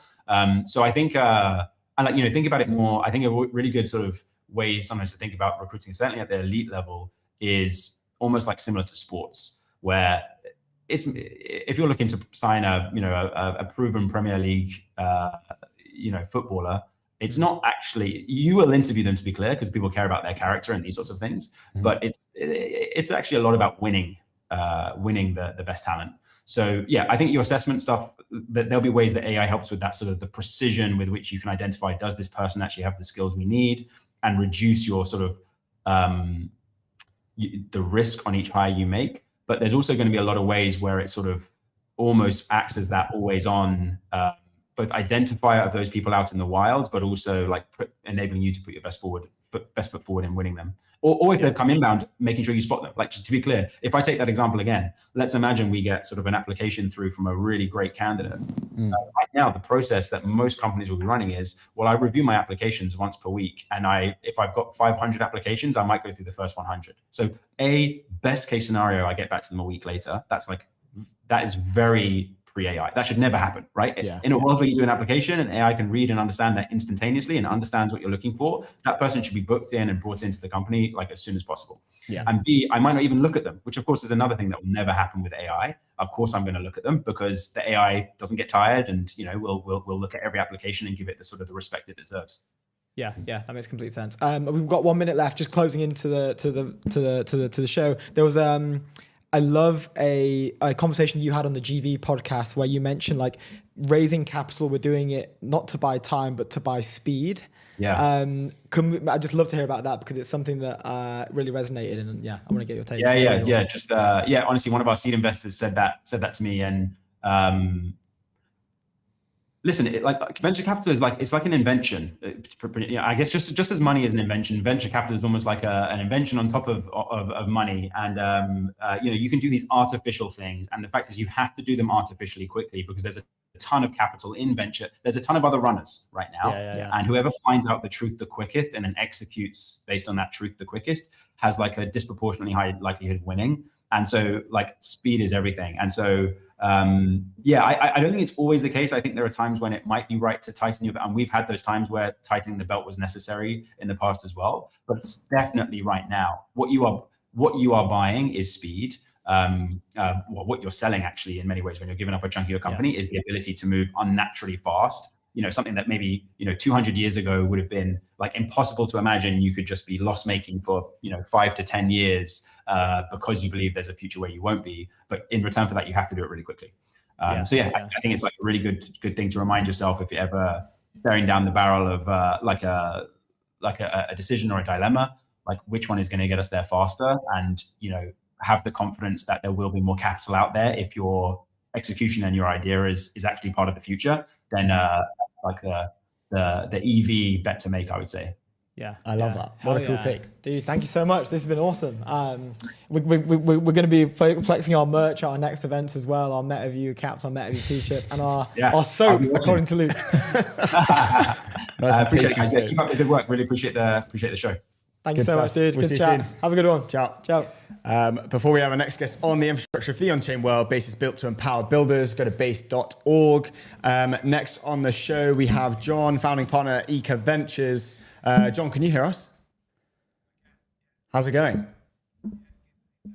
Doing well. Congrats, we owe you a congrats. Congrats. Fun too. Let's do a quick manual round of applause for John and the Eca team. I was seeing loads of numbers. I was seeing like 80 million pounds. I was seeing like 91 million euros. Yeah, you did the rounds on the conversions. There was a dollars one. I think $108 million as well, maybe. But the news is it's loads and it's great and we're pumped. Would love to hear more from you. What's the story? The exchange rate is a bit frustrating. It's 80 million pounds is like lock on pounds. Then got it. Okay, we use pounds for the stream, so that's good. Phew. It's great. So we just closed. Had a final close of our second fund, 80 million pounds.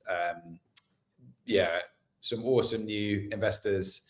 A huge amount of support from our first fund investors, and we've made 7 investments from that fund already. So up and running, all going really well. Very exciting times for us. Let's go. You love to hear it. And I guess Eca Ventures, for the listeners and the viewers, could you maybe break it? It's slightly contrarian to a typical VC in ways that like you guys are focused on impact most of the time. There's a lot of consumer health in there as well. Would love to kind of get a breakdown of like what is the fund focused on? What are like the 3 or 4 main like sort of areas that you guys are like specifically locked in on? So I think the way to think about us is that there's 3 things that we do differently. One is we call it shared value, others call it impact. We think there are areas of the economy where there is no compromise between incredible financial returns and societal impact, whether that be environmental or social.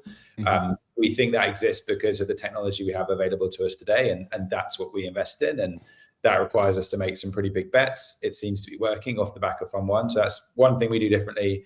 Second thing is that we think consumer first or people first in the way that we invest. So we really like products and services that end up getting used by people in their daily lives.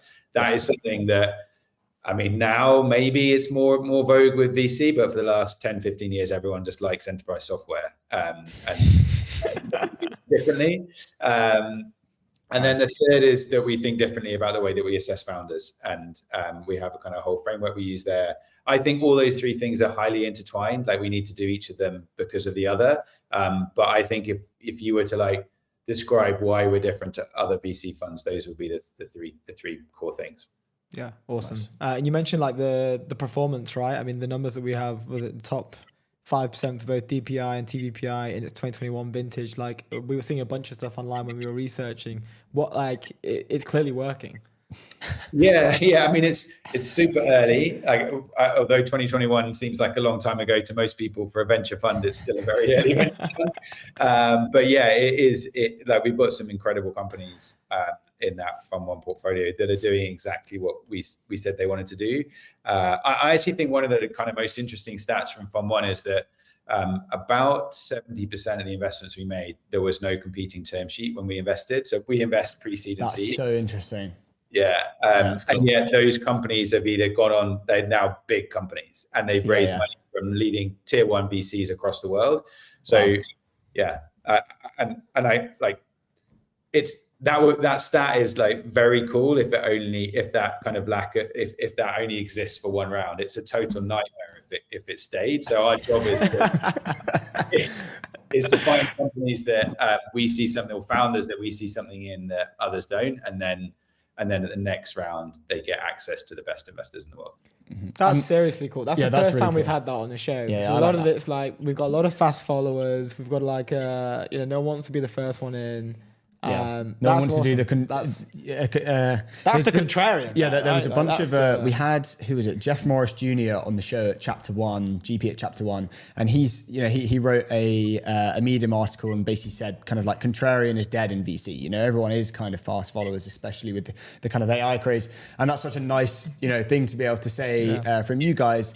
I want to ask a pretty standard then question, like why do you think that is? Like why, obviously you've mentioned about the way that you guys differentiate, but what do you think in your in your process of finding and kind of doing your due diligence on founders, why do you think you guys are finding those people that other people don't necessarily think should be backed, but then you do, and then they go on to do really, really well? Yeah, I actually kind of goes back to those three things at the start. I think that there's probably, if you looked at the themes in that Fund One portfolio that VCs don't tend to like or didn't tend to like, one is companies that operate in the real world. So we have an investment in a logistics business called Hive that's doing really well, but actually has to have a warehouse and like people in the warehouse and stuff like that. And most VCs really hate that.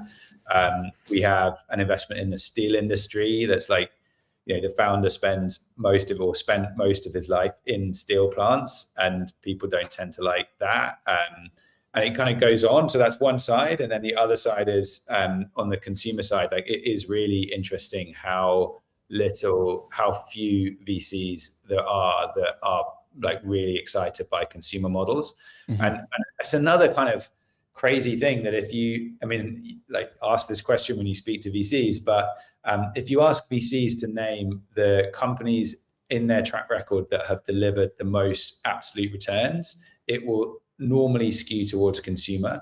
And then if you ask them what they're interested in, they will often talk about the fact they don't like consumer. And this is just like, I don't know where it comes from, but it's true. The companies that, there are lots of great B2B companies coming out of Europe, but the companies that we really shout about, the Revoluts of this world, the Spotifys of this world, the Klarnas of this world, they are consumer businesses. And I think we need to get more excited about that. But at pre-seed and seed, there's very few funds that are particularly excited about that. Yeah. Within that as well, we'd love to know a bit more about Runner, like amazing outcome, amazing company, amazing people. It's incredibly popular. Like what can you tell us about the deal, I guess, from sort of early to the outcome? Yeah, so we that was a investment that we sourced through our data platform. I won't pretend like it was a proprietary deal. They were speaking to lots of VCs, but it was early in the eco journey, so they didn't know about us. Hopefully they would know about us now, and we wouldn't need to use the data platform. But nice. So we found them through that. They'd been speaking to a lot of VCs, had a lot of rejections, but we just loved the team. The two founders are Dom, who's the CEO, is he top first in engineering, McKinsey. So kind of, lots of VCs are interested in profiles of people like that. Ben, the other founder, completely different profile. So like personal trainer, incredibly good amateur endurance athlete. But the two of them together, we thought had just some really, they've both done some really unusual stuff. And then the early data in the business was also really compelling. And then it also, like, you could kind of feel that the running as a I don't even know, as a sport was becoming a much bigger thing. And those three things came together. And they just were like, they just performed off the charts from day one, to be honest. Incredibly capital efficient business. It's very, very well executed. And awesome. Like, I loved every minute of being involved in it, to be honest. Yeah, seriously cool. That's awesome. Like, are you guys looking at like these health trends? Like, we've covered it loads on the show in terms of, you know, it's a lot more common to have a Whoop or a Garmin or like a, and running is now a cult kind of thing. There's a cult like kind of feeling behind. I mean, I don't know if you've ever go to Battersea Park on a Saturday, but it's pretty, mate, runner related. You're trying to not get hit by a runner, basically. I'm very slow, so it's hard not to do that. But like, what is there anything interesting on the back end that you guys are seeing at the moment in terms of like consumer health trends? Like, I remember we were getting not excited, but just fascinated by the fact that like drinking is declining at insane rates, and I think it's under like an all-time low, but also like a low that it can't really come back from. Like, we're seeing a lot more sort of 0% beers in pubs on draft now, for example. Like, we're seeing Lucky Saint adverts all over the tube. Like, these are all very interesting consumer trends that, for I guess like the younger demographic, it's pointing to a life of being healthy and gamifying it. Yeah, I think so. I think the bit that we're as you referenced Whoop, I'm wearing one. You got like Oura rings, etc. This kind of understanding of your health at a much earlier stage is interesting to us. I think there are some like watch outs in that as well. In the the vast majority of health improvement is relatively obvious for most people. Like, you don't really need to buy a hack.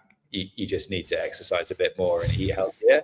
And so I think there's like, how do we get, like, where does the value really accrue and like really change people's lives? And if you look at our kind of early investments in Fund 2 on the health side, that's where we focus. So, for example, a new healthcare provision for new mothers. So like, that is, a point in time where the support that exists in the system is really lacking, and they go through a huge health change, and so there's an amazing opportunity to have a real impact there with technology. And then similarly, in endometriosis, we've also backed a wearable, but like a very kind of scientific wearable. So their early markets are likely to be people with health conditions. So we're really interested in the health and wellbeing in the Whoop market. Like, we're all super users here. We would love to make an investment in that space, but we also know that like the model is more challenging because the market is quite small for people who will use it like without churning over a really long period of time. Yeah. I think I remember seeing something with the Whoop stuff. Like, it might have been from like the My First Millions podcast maybe ages ago, but when Will Ahmed first launched it, they launched it on a upfront sort of like pay $300 and something, and it nearly bankrupted the company. But then they had to switch to a subscription model. And when they did, it was like you get the watch free up front, and then you just pay like, whatever a month for like a year. And it essentially like saved the business. So like, I hear what you say in terms of the problem there is just like immediate churn. There's some incredible stuff about that company that I don't know if you know. Never, you should get them on, because stuff like because of the form factor, their athletes can wear it at the Olympics without breaching the like. Really? No way. And so I think if you go back and look at the 100-meter final, they're all wearing them. Like, women's and men's, like half the athletes were wearing it, but that's like unsponsored, like incredible advertising kind of stuff. There's some really cool stuff. What I think is super interesting is the they're not necessarily pivoting away, but like they're almost like entry into the market was the consumer kind of getting an athlete, as you were mentioning, right, to wear it. I think their big break was someone like Tiger Woods, or was it like they have like Ronaldo, or was it like I think it was a basketball player, and he was like, yeah, screw it, I'm going to wear it, and that was in maybe like 5 years into the company and very early for Whoop, and now they're kind of going more down the kind of clinical route, right? Do you what do you think about the kind of future of the kind of democratizing kind of clinical stuff Is that something that's interesting to you guys? Do you feel like that's a space that's going to start to kind of boom? You're seeing more personalized clinical testing and all of that kind of stuff to do blood tests and stuff once a year for consumers. Yeah, what do you see in that space? Yeah, I mean, so we have investments in that space. We have, for example, investment in a business called Oxford Cancer Analytics, which is focused on lung cancer detection with a blood test. I think that is the challenge there is less to do with the technologies for the diagnosis and more to do with the resources and the treatment pathways that come off the other side of it. So we're interested in all of that stuff. Like if you're going to, I think we will be able to diagnose conditions much earlier when they're much easier to treat, which is incredible, but we do then need to be able to treat them. So that's the kind of next step of that. And I think we'll see lots of technology there as well. So yeah, we're spending a lot of time on that. Really cool. John, that is time. Thank you so much for joining us, being with us today, and congratulations on Fund 2 as well. You guys are killing it. Thanks very much for having me on. Really enjoyed the chat. Cheers, John. Have a good one. Cheers, mate. Nice one. Before we have our next guest on, Framer, build better sites faster. Go to framer.com/ETN.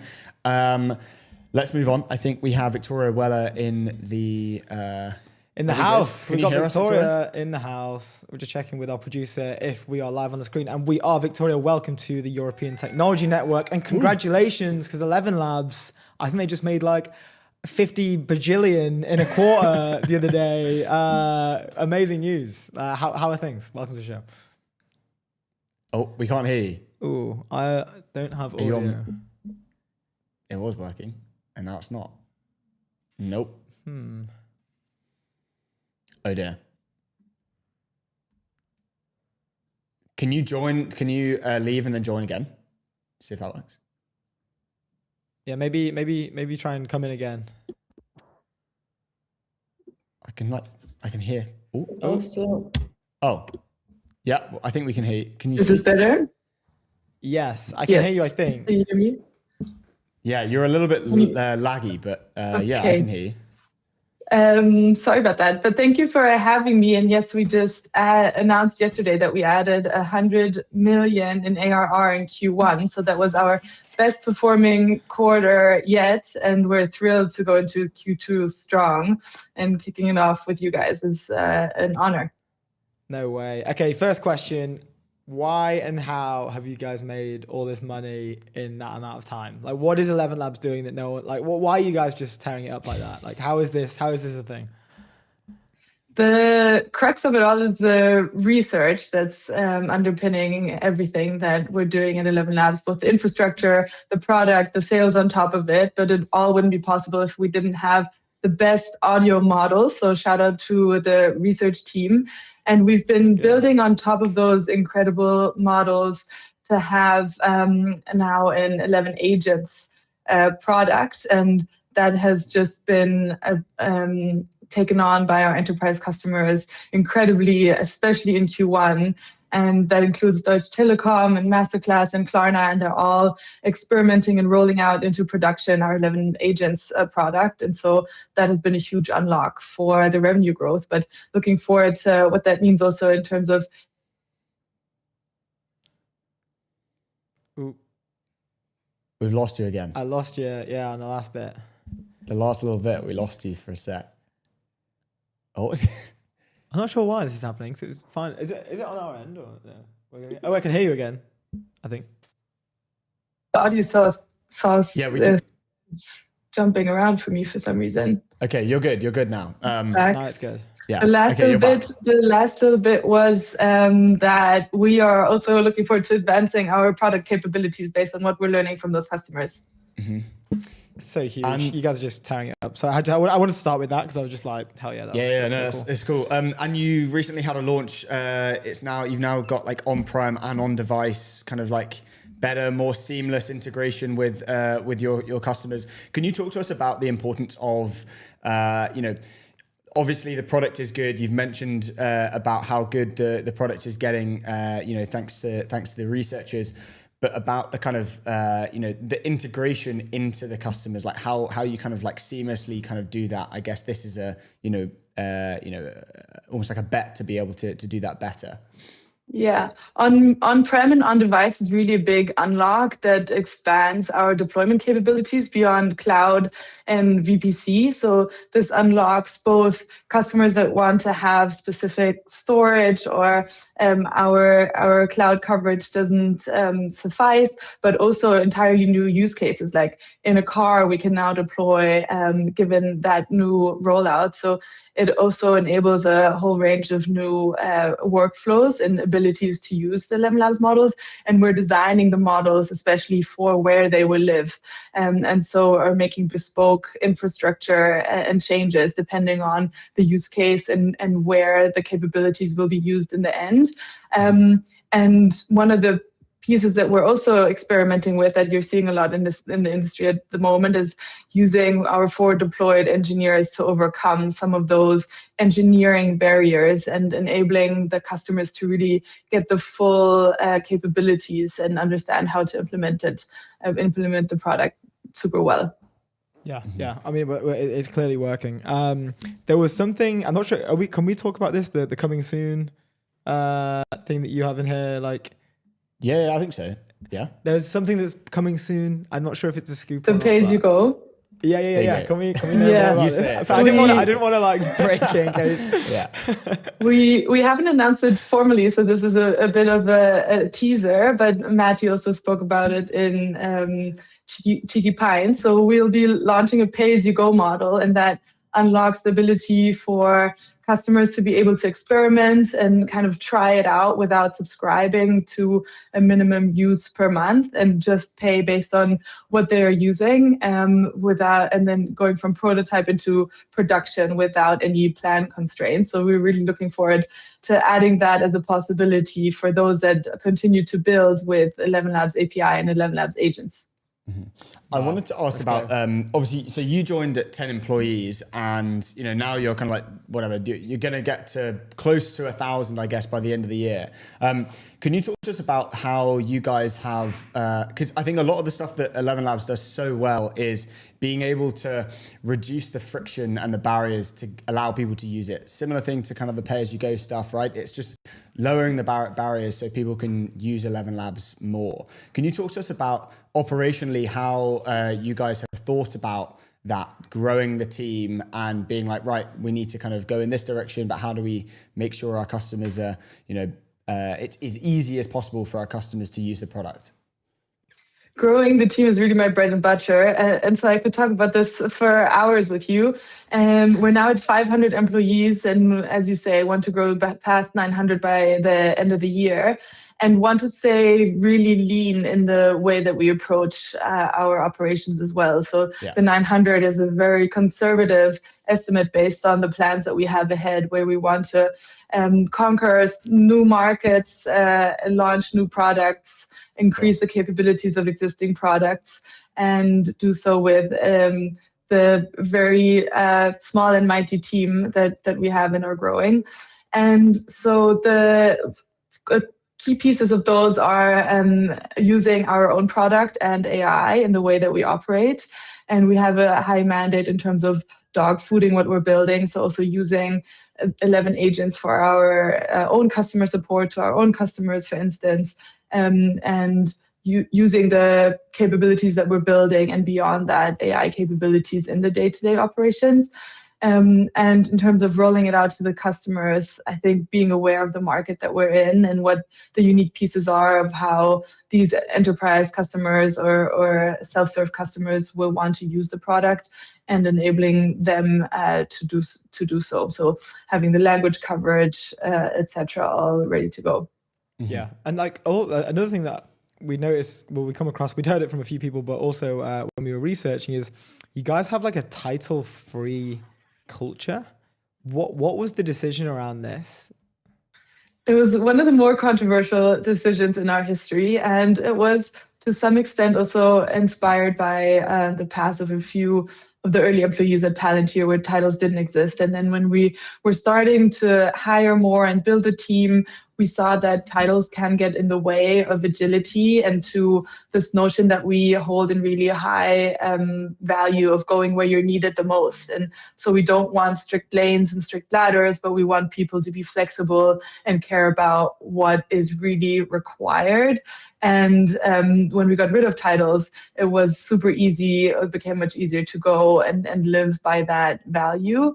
And it also, from the hiring perspective that I think about a lot, allowed us to filter out ego early on, because someone that applies to a VP role could have the motivation of wanting to be VP or head of, etc.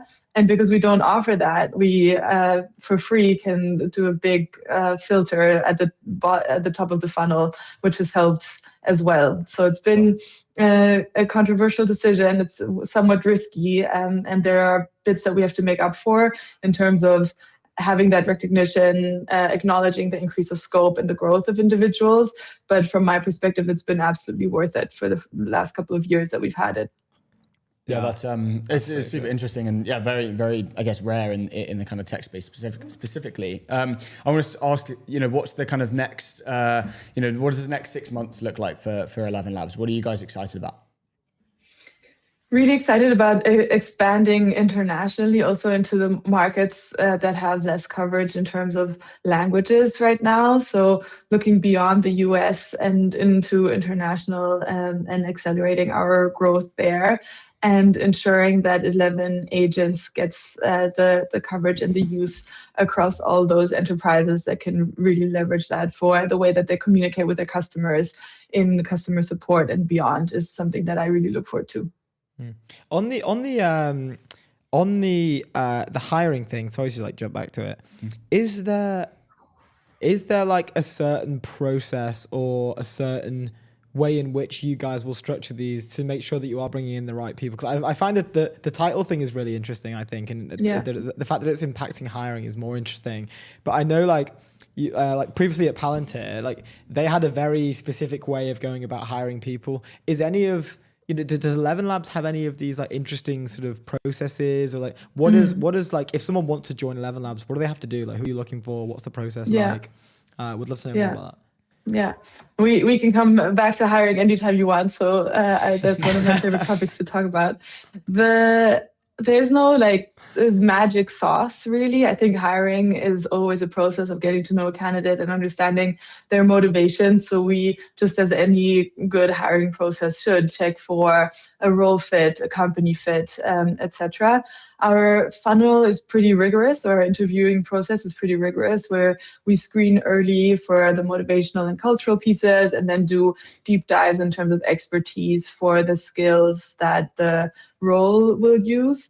And I think it's, compared to Palantir, similar, but maybe a bit more structured and streamlined. At Palantir, it could happen that someone has a 5-minute conversation with the CEO only, and that gets them hired. But we would ensure that we do the right checks and have several conversations with each candidate.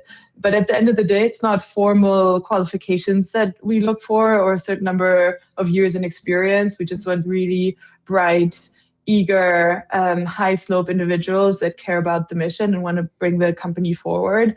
And from that perspective, we can also be flexible of what the interviewing process looks like and what the role even looks like to bring those people on board.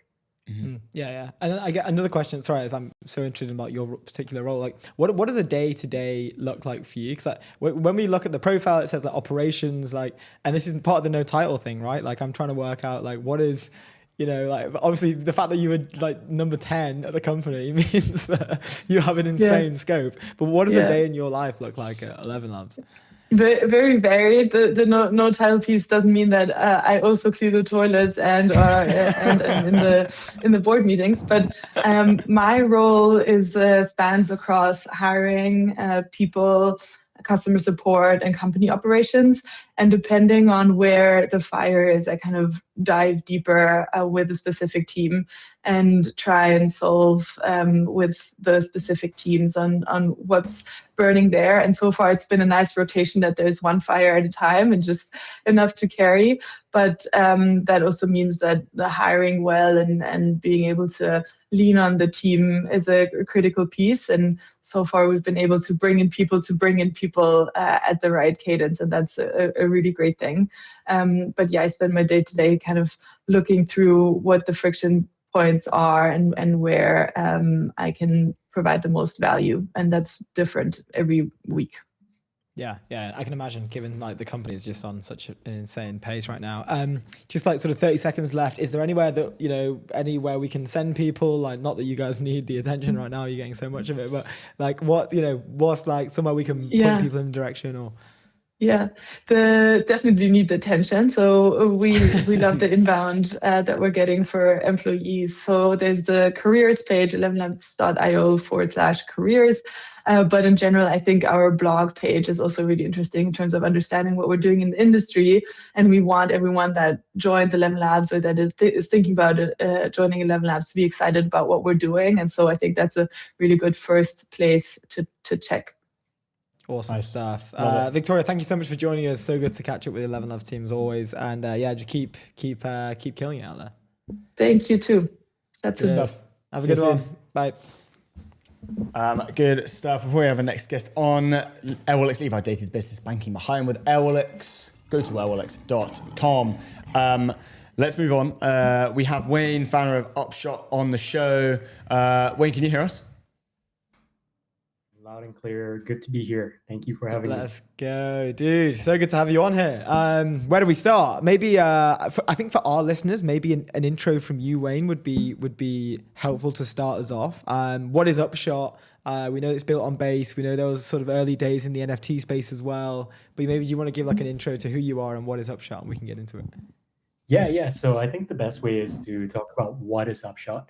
Upshot is the world's first prediction card platform. What I mean by that is we take a complicated concept such as prediction and we mash it up with the fun concept known as trading cards. So every card on the platform is basically a prediction on the future. And when the prediction comes true, a user stands a chance at winning cash prizes. It's a really simple concept. There's a bit of complexity in the game, but I'm excited to be here to talk more about it. Dude, this is so cool. Because like for me, like I think something that is very, very often overlooked and even more important today, like with AI and everything, is like what is the onboarding process to increase your TAM for the product, right? And I think in crypto, for me personally, a large part of that was NFTs. I guess when they went a little bit more mainstream, like a lot of people who traditionally would not come from a crypto native background were getting involved in NFTs, or maybe meme coins is another fun example. And recently I've been seeing these like futures trading platforms that's more like you're just sort of pressing buttons that are, it's like, oh, is it going to hit this coin? And that would be like you're longing it because it's going up, or like, so I love the phrasing of how you've positioned that, and like I love the fact that, and it's something that AI needs a lot of help with as well, just generally on a larger scale. Like the onboarding process is something that a lot of people do struggle with, and it's incredibly important. Why choose to do this? Like, what is the founding story here? Look, I completely agree with you, and I think that even though the word NFT might be a swear word these days, I think too many people got burned from various different platforms, scams, etc. But what we're really trying to do is we're really trying to take a very financial concept, such as predictions, and we're trying to take a very unique twist to it and put a very familiar front for users that would otherwise feel intimidated in participating in markets. We're trying to put a skin onto it that turns it really into a game, turns it into more of a very approachable way for a brand new set of audience. So anyone who's a pro trader, you can go ahead and use the traditional markets that are out there. They're awesome products, go for it. But anyone who wants to get their toes wet, anyone who wants to just come in and explore the space, we have a very friendly option. And at the end of the day, it's about social proof. It's about me holding onto a card that I really believe in and flexing it on social media. So we're going after a very different market. Look, where the story actually started from a pain point that I had for myself. Back in the US presidential elections, a lot of users, a lot of friends, family, cousins were ringing me up saying, I want to get exposed to predictions. How do I get started? And through the onboarding process, a lot of people get intimidated because there's confusing charts. There's professional traders using these platforms. A lot of them are market makers or sophisticated people. And it's really intimidating for a regular person who's never done stocks before to get involved. So we tried to introduce a very friendly way, a very fun way, a very gamified way, so that even my grandma can participate in something and not miss out and not feel left out. And the best part is, if you go into a traditional market, you trade stocks, you're really just treated as a number. You're given a position, you get stopped out, you either win or you lose. It's very binary. With us, on the other hand, you get a piece of culture. You get a piece of the internet zeitgeist that's embodied into a card that you can hold on to, into something that you can keep, because you might be a fan of something. You might be a fan of your favorite football team. It doesn't matter if they win or lose. You want to collect this as a testament to your prediction, as a testament to your conviction. Mm-hmm. That's so awesome. That's really cool. Following on from that, then I want to talk about like kind of consumer engagement within kind of prediction kind of markets and that industry. You kind of touched on it there, and your bet towards that. Can you talk to us about what the future of kind of consumer engagement looks like, do you think, for these kind of, this prediction market industry? I think, look, prediction markets, as one of your sponsors are right now, they've really paved the way, created a marketplace for information that trends towards the truth, right? And anyone can trade asymmetry, anyone can put their position on. But what we're trying to do here is open up the market to a brand new set of audience. We think that the category of predictions will continue to grow and trend upwards, and it will start to swallow up different industries. Now, the best part is, because there's a new category, there is basically a blue ocean for different types of flavors of prediction. What we're going after is a category that we're trying to establish called prediction play. And we're really trying to capture mind share in the prediction play category that has to do with trading cards. And that within that prediction play, like walk us through that, like specifically within that. You mentioned the cards. Are these, like, will you guys set, like, let's say there's a hot topic coming up that's getting a lot of attention already. Will you guys sort of form the cards around that? Or is it sort of, can I come on and I make my own, but then like, where's the market? Like how does like the functionality of it all work? Yeah, two-pronged. Like any trading card game, right? The experience of Upshot is basically going to the store and buying a booster pack. And in that booster pack itself, you get given cards. You might get a rare card, you might get a common card. Each card comes with a prize. How we do it right now is we scrape the internet for ideas for anything that's hot, anything that's trending. We take whatever's on the internet and we put it into cards. Now, the best part is, if we do this right, we can create cards with our community. If we do this right, we can create cards with personas like yourself, with internet, online creators, different influencers, and many different brands. So it can be very collaborative down the track. But right now, where we're launching, there are packs already on our platform that basically follow and mimic what the internet is talking about. Mm-hmm. Mm-hmm. Dude, this is so cool, because it's almost like if you buy or like long a creator on the internet early, surely then I can, like, is it possible for me to maybe resell my card if that, if that creator's like, now they're at 100k followers, but I bought when they were at 10, like, is that a thing or no? I think, look, everyone prefers to be right over making money. That is a common meme that we see on the internet. It's supposed to be the other way around, but human psychology always caters for us wanting to be right or prove something to the world. Everyone's got a chip on the shoulder, right? Mm-hmm. Now, the best part is some of our cards, each card comes with a prize, which is cool. Now, the best part is cards themselves have the emergent property of being a collectible one day, which means if you have a card to do with a influencer or persona that you like online, if you have a card that has to do with your favorite esports player, If you have a card that has something crazy, like which year will humankind go to Mars and set up a colony there? These cards are long shots, and they have emergent properties of being collectible one day. And I would love to put my card and keep it and give it to my nephew one day, because that mofo is going to be rich. Hell yeah, dude. Let's go. That's so funny. So good. I wanted to talk to you about building Upshot on Base. Obviously, Base, shout out to base.org, one of our sponsors. You also won the Base Batches startup track at EF DevCon. Talk to us about that experience. Talk to us about why you decided to build it on Base. What's so good about it? And congrats, I guess, on the win. Thank you very much. I am super appreciative of everything that Base team has done for us, with us, helping us, supporting us. There are two key individuals that I want to thank on the show. One is friend of the show, XL. If you're listening, so much for Anthony, right? Yeah. And the other one is Mr. David. Yeah. The experience was amazing. I think being part of that program really helped us hone in on the message and really focus on one problem, one solution that we're trying to solve here.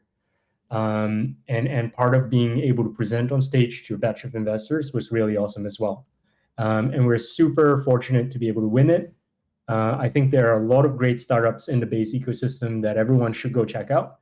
And Upshot just happened to be a very fortunate participant. So walk us through like the future of Upshot then? Like what's on the horizon for the next 6 months? And I guess what's your own like personal Upshot AGI moment, right? Like what's the goal at the end of all of this?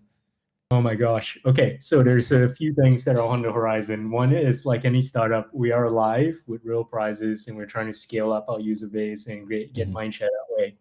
The second one is one that I hope to enjoy with both of you, actually, because we are going into a realm where there's going to be physical Upshot packs and physical Upshot cards. Now imagine 3 of us sitting in a sports bar somewhere, and we're having a good time, we're drinking beer, but at the same time, we're ripping packs to do with the football game that we're watching, and we're having a good time, we're bantering, we're arguing, we're debating, and at the end of the night, we trade our favorite cards and then we go home. Now, the best part is the cards are cool because they're collectible cards, like anything hobby-wise, right? But the other cool part is, now that I've won, I can rub it in your face that I've won. But the best part is we collect these memories with our friends. We collect these memories with our family members. And that is part of what Upshot is supposed to be. Cards are conversations. Cards are memes. Cards are mementos that someone can hold. And the AGI moment really is, look, right now, I think everyone's asking, what is the AI play in every single company? I think that, like any platform, we need to integrate AI. And my end goal for this is for users to be able to skip the bullshit, which means they skip everything that they need to do to interact with the platform. And they just have AI do almost everything for them, which means no clunky user interface. It's native, it's intuitive, and it's very easy for users to customize the experience on the platform. Let's go. I mean, that's awesome. Let's go trade some cards. Yeah, I like. That's getting me hyped for. I would love my own like ETN card or something. ETN card. It sounds. I want to start collecting them all. We should do something for every single episode. I think it'd be super fun to explore. Yeah, like a seasonal, like I guess like what guest of the season. But when we'd be biased, obviously you're guest of the season now. Yeah, so we can start creating them. Or will whatever hot company CEO come on ETN? Yeah. But this is weird. This is another thing, because then like surely that's like a financial driver for us to get it. Because then if we get it, we get the prize, right? I guess the prize is like we the get CEO financial incentive, right? Yeah, essentially. Yeah. But then and we're betting for, but the people betting against us would essentially give us the money. Right.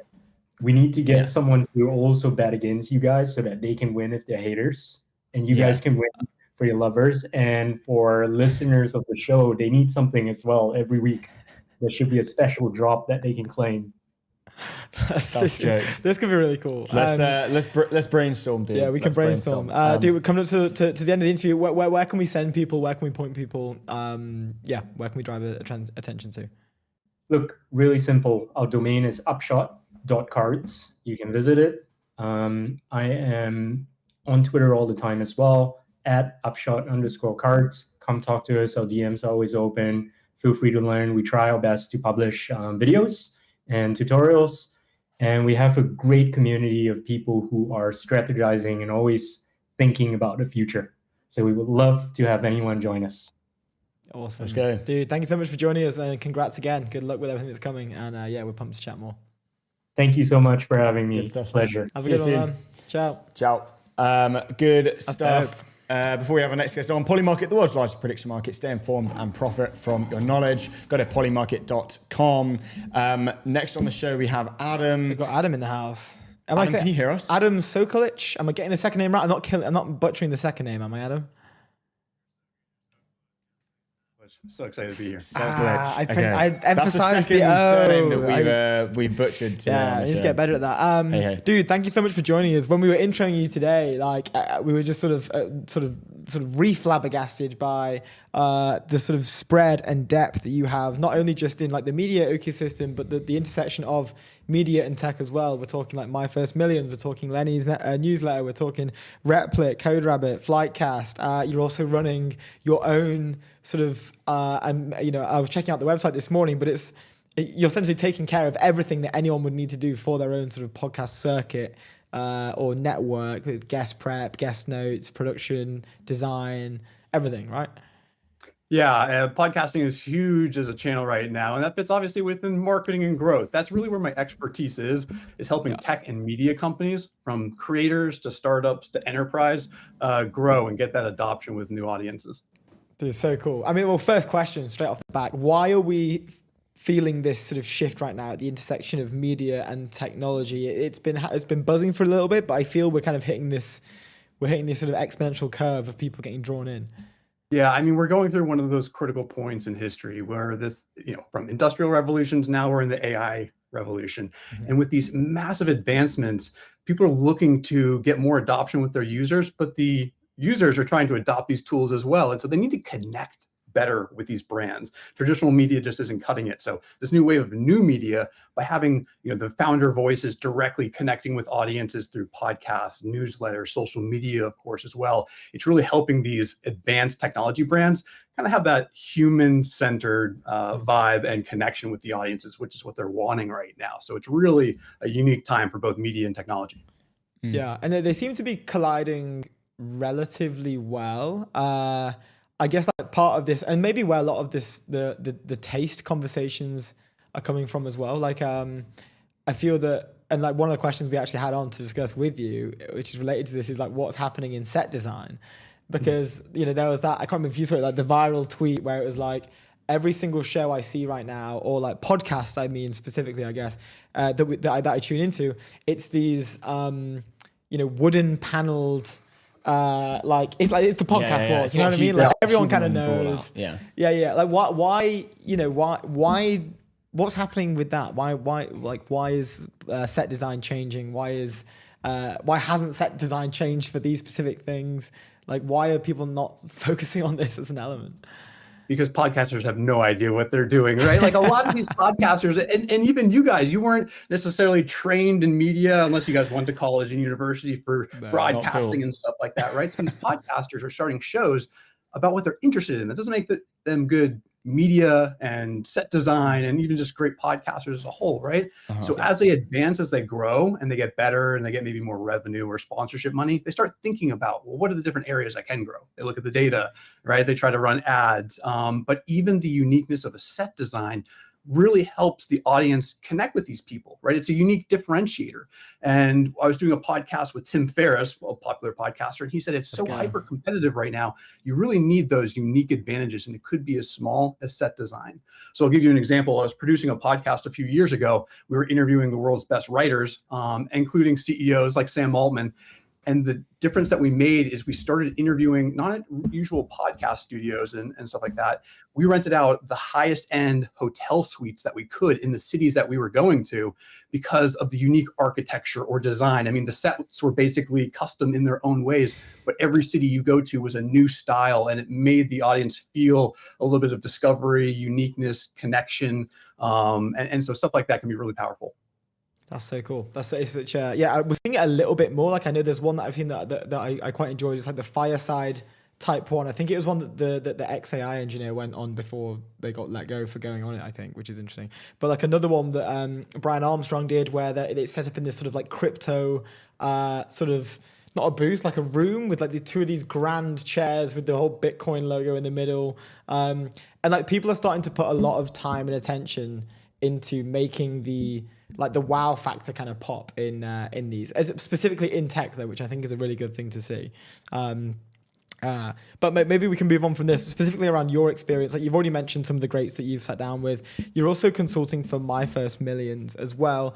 How does this work? So like for me, and I think Luke as well, Sam and Sean have been probably definitely the first podcast that I've ever listened to that really got me involved into like business, I guess, tech adjacent to that. Like, is the learnings from working with these guys like something that they do super well? Like, how have they become one of the go-to podcasts of all time?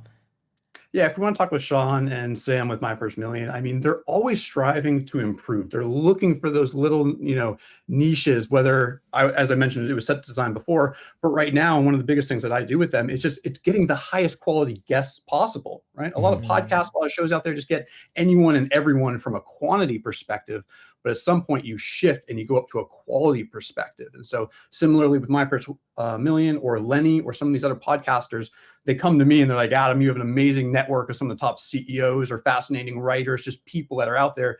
Can we dive into that? And can you help us get some of the best? Because that will help level up, with getting the larger audiences that these significant people have, or these significant people may not even just go on podcasts very often, right? So it's the uniqueness of the guests. This is really where I'm able to come in and help accelerate the show.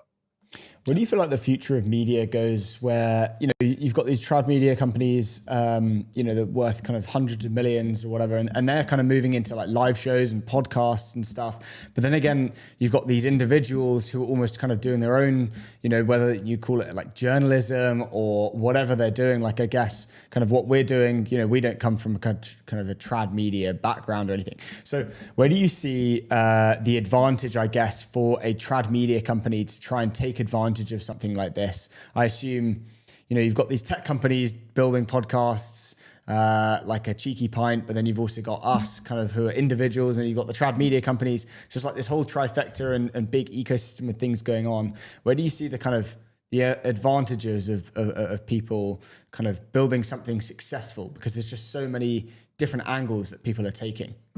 Yeah, absolutely. And so with the rapid development, I think you need to turn that creative aspect of your brain on, right? You can use the power of AI if you really need, but these brands are looking for a new, unique way to gain that advantage, right? And sure, we can talk about podcasts as a channel, live media, all different angles, but even then, what's a unique angle? And I'll give you an example here. It's something that some podcasters are starting to do more of, but it's like live building with AI, right? Let's not just have two AI CEOs talking about it necessarily. Let's have them build something together that you've never seen them actually do before. So the format is really changing. And I give you credit and TVPN and these other shows that are now diving into the live aspect because it's a new, really undiscovered or untapped rather, channel, not only to get that live, real, raw, authentic vibe, but you can then turn this into a content engine and turn it into more clips and recordings and transcripts and social posts and all that type of stuff, right? But ultimately, it's getting that unique connection to these brands that they're not seeing anywhere else, right? You can do PR stunts, you can use influencers to build connections as well. You have to be very, very creative and be willing to pitch that to the brand as well. Because these brands don't necessarily know what they need to be doing next, right? So you need to be that powerful voice and reach out to these brands and say, here's a new creative idea or channel that you haven't necessarily experimented with. Let's give it a go, right? And if they're willing to experiment and you are as well, that's where there's a really lot of untapped opportunity. Yeah, sure. Yeah. I can tell where you work with some incredible companies. you're spitting some facts. Yes, pure fire. I wanted to ask about something that Justin Bieber was at Coachella, and he did that kind of now famous kind of thing on stage with going through YouTube and going through that was like very raw. It was very obviously live. It wasn't a set kind of, it wasn't a set playlist or whatever, set list. Can you talk to us about like, where does that, like, that's almost like a look into the future of where things are going. He does live streams of like him just kind of playing around in a warehouse, like, I don't know, doing some kind of sets every now and again, just like playing with the guitar every now and again, whatever he's doing, right? Talk to us about, because like he's obviously at the forefront of this. Where does this industry kind of go, when you look at something like that? Because obviously a very interesting thing that he's just done. Yeah, I think live is really, really going to be huge. And I mean live, yes, in person, but live digital, it's what we're doing right now, right? Yeah. It's, again, that real authentic connection that in this world of AI slop and everything's just so perfectly done, you can tell it's not real. People are actually begging for this, right? So the hard challenge is actually finding people that can act and execute live, whether it's Justin Bieber on stage, whether it's you guys, right? It's a really unique talent that I give, and I look for founders and CEOs that have that unique ability. It's very hard to train. And so I'll give you an example, like Upshot, the CEO of Replit, is extremely good at this. He obviously has the technical foundation, and he can dive into that all day long, but he has this unique ability to act on the fly, have a good, unique conversation, share stories, have a personality, right? And engage. That's what's hard. So as you look for creators or founders, looking for that unique talent is really what I'm after. Yeah, that's awesome. A question that we lightly touched on, but we'd be cool to know a little bit more of, is like the relationship between traditional media and new media. Like, I think a lot of people are calling for, it's kind of like, new media is the death of trad media, but I mean, whatever you think about that, I don't think it's fair to say, like, Luke and I will report on traditional media news on the show. Like, we require that news to report on, again, with some stuff from X mixed in as well. It's more of like a symbiotic relationship. But then we're also seeing people like Lulu Cheng, who set up her like PR company, and are working with companies like Coinbase, where the CEO is saying like, we don't really do any more trad media stuff. We just tweet it out on our X profile. And like even TBPM with the OpenAI acquisition, like they announced it and then they went live on their own show and broke down their own news. Probably like the first people to ever do that, right? Like, how do you think that relationship sort of is and then progresses in the future? Like, what do you think it looks like? Yeah, so being able to go through the new media aspect gives the brand, in a way, a bit more control, right? They're going through not necessarily the traditional media that may change the story for their own way. So by going through new media, traditional media almost becomes the secondary market where they're picking up on everything new media is picking up on, whether you're reading it in a newsletter or on a podcast, right? That's how the breaking news kind of comes out sometimes, as a reporter just hears it on a live show or a podcast for that matter. And so being able to kind of make your own narrative now is really powerful. And those brands who are looking for those advantages, now they're like, wait, I don't have to wait for traditional media. I can do this myself. Now that's very, very powerful. You have to have the brand that sees that has leaders that actually want to follow that path, right? Yeah. That aren't scared to make that jump and actually support it. And they need to be that founder-led voice. I mean, Lulu is the biggest, her whole value that she shares is about going direct, hearing from the leaders. And so these brands are able to do that and see that trend and start executing on it now, because it takes a long time to build up that relationship with the founder in the audience or the brand in the audience. You've got to start executing on that now. And so the brands that are able to see that and do so, they're going to get that unique advantage. With the execution piece, then, say I'm a founder, I have a company that is doing maybe 1 to 10 million ARR, and I maybe want to increase my distribution. Would you say that it would be a clever idea for me to go and like start some form of kind of like internal podcast or live show or something? Does it, what do you see the kind of role as a founder and the relationship between that and their media presence? Like how do you see that kind of evolving then?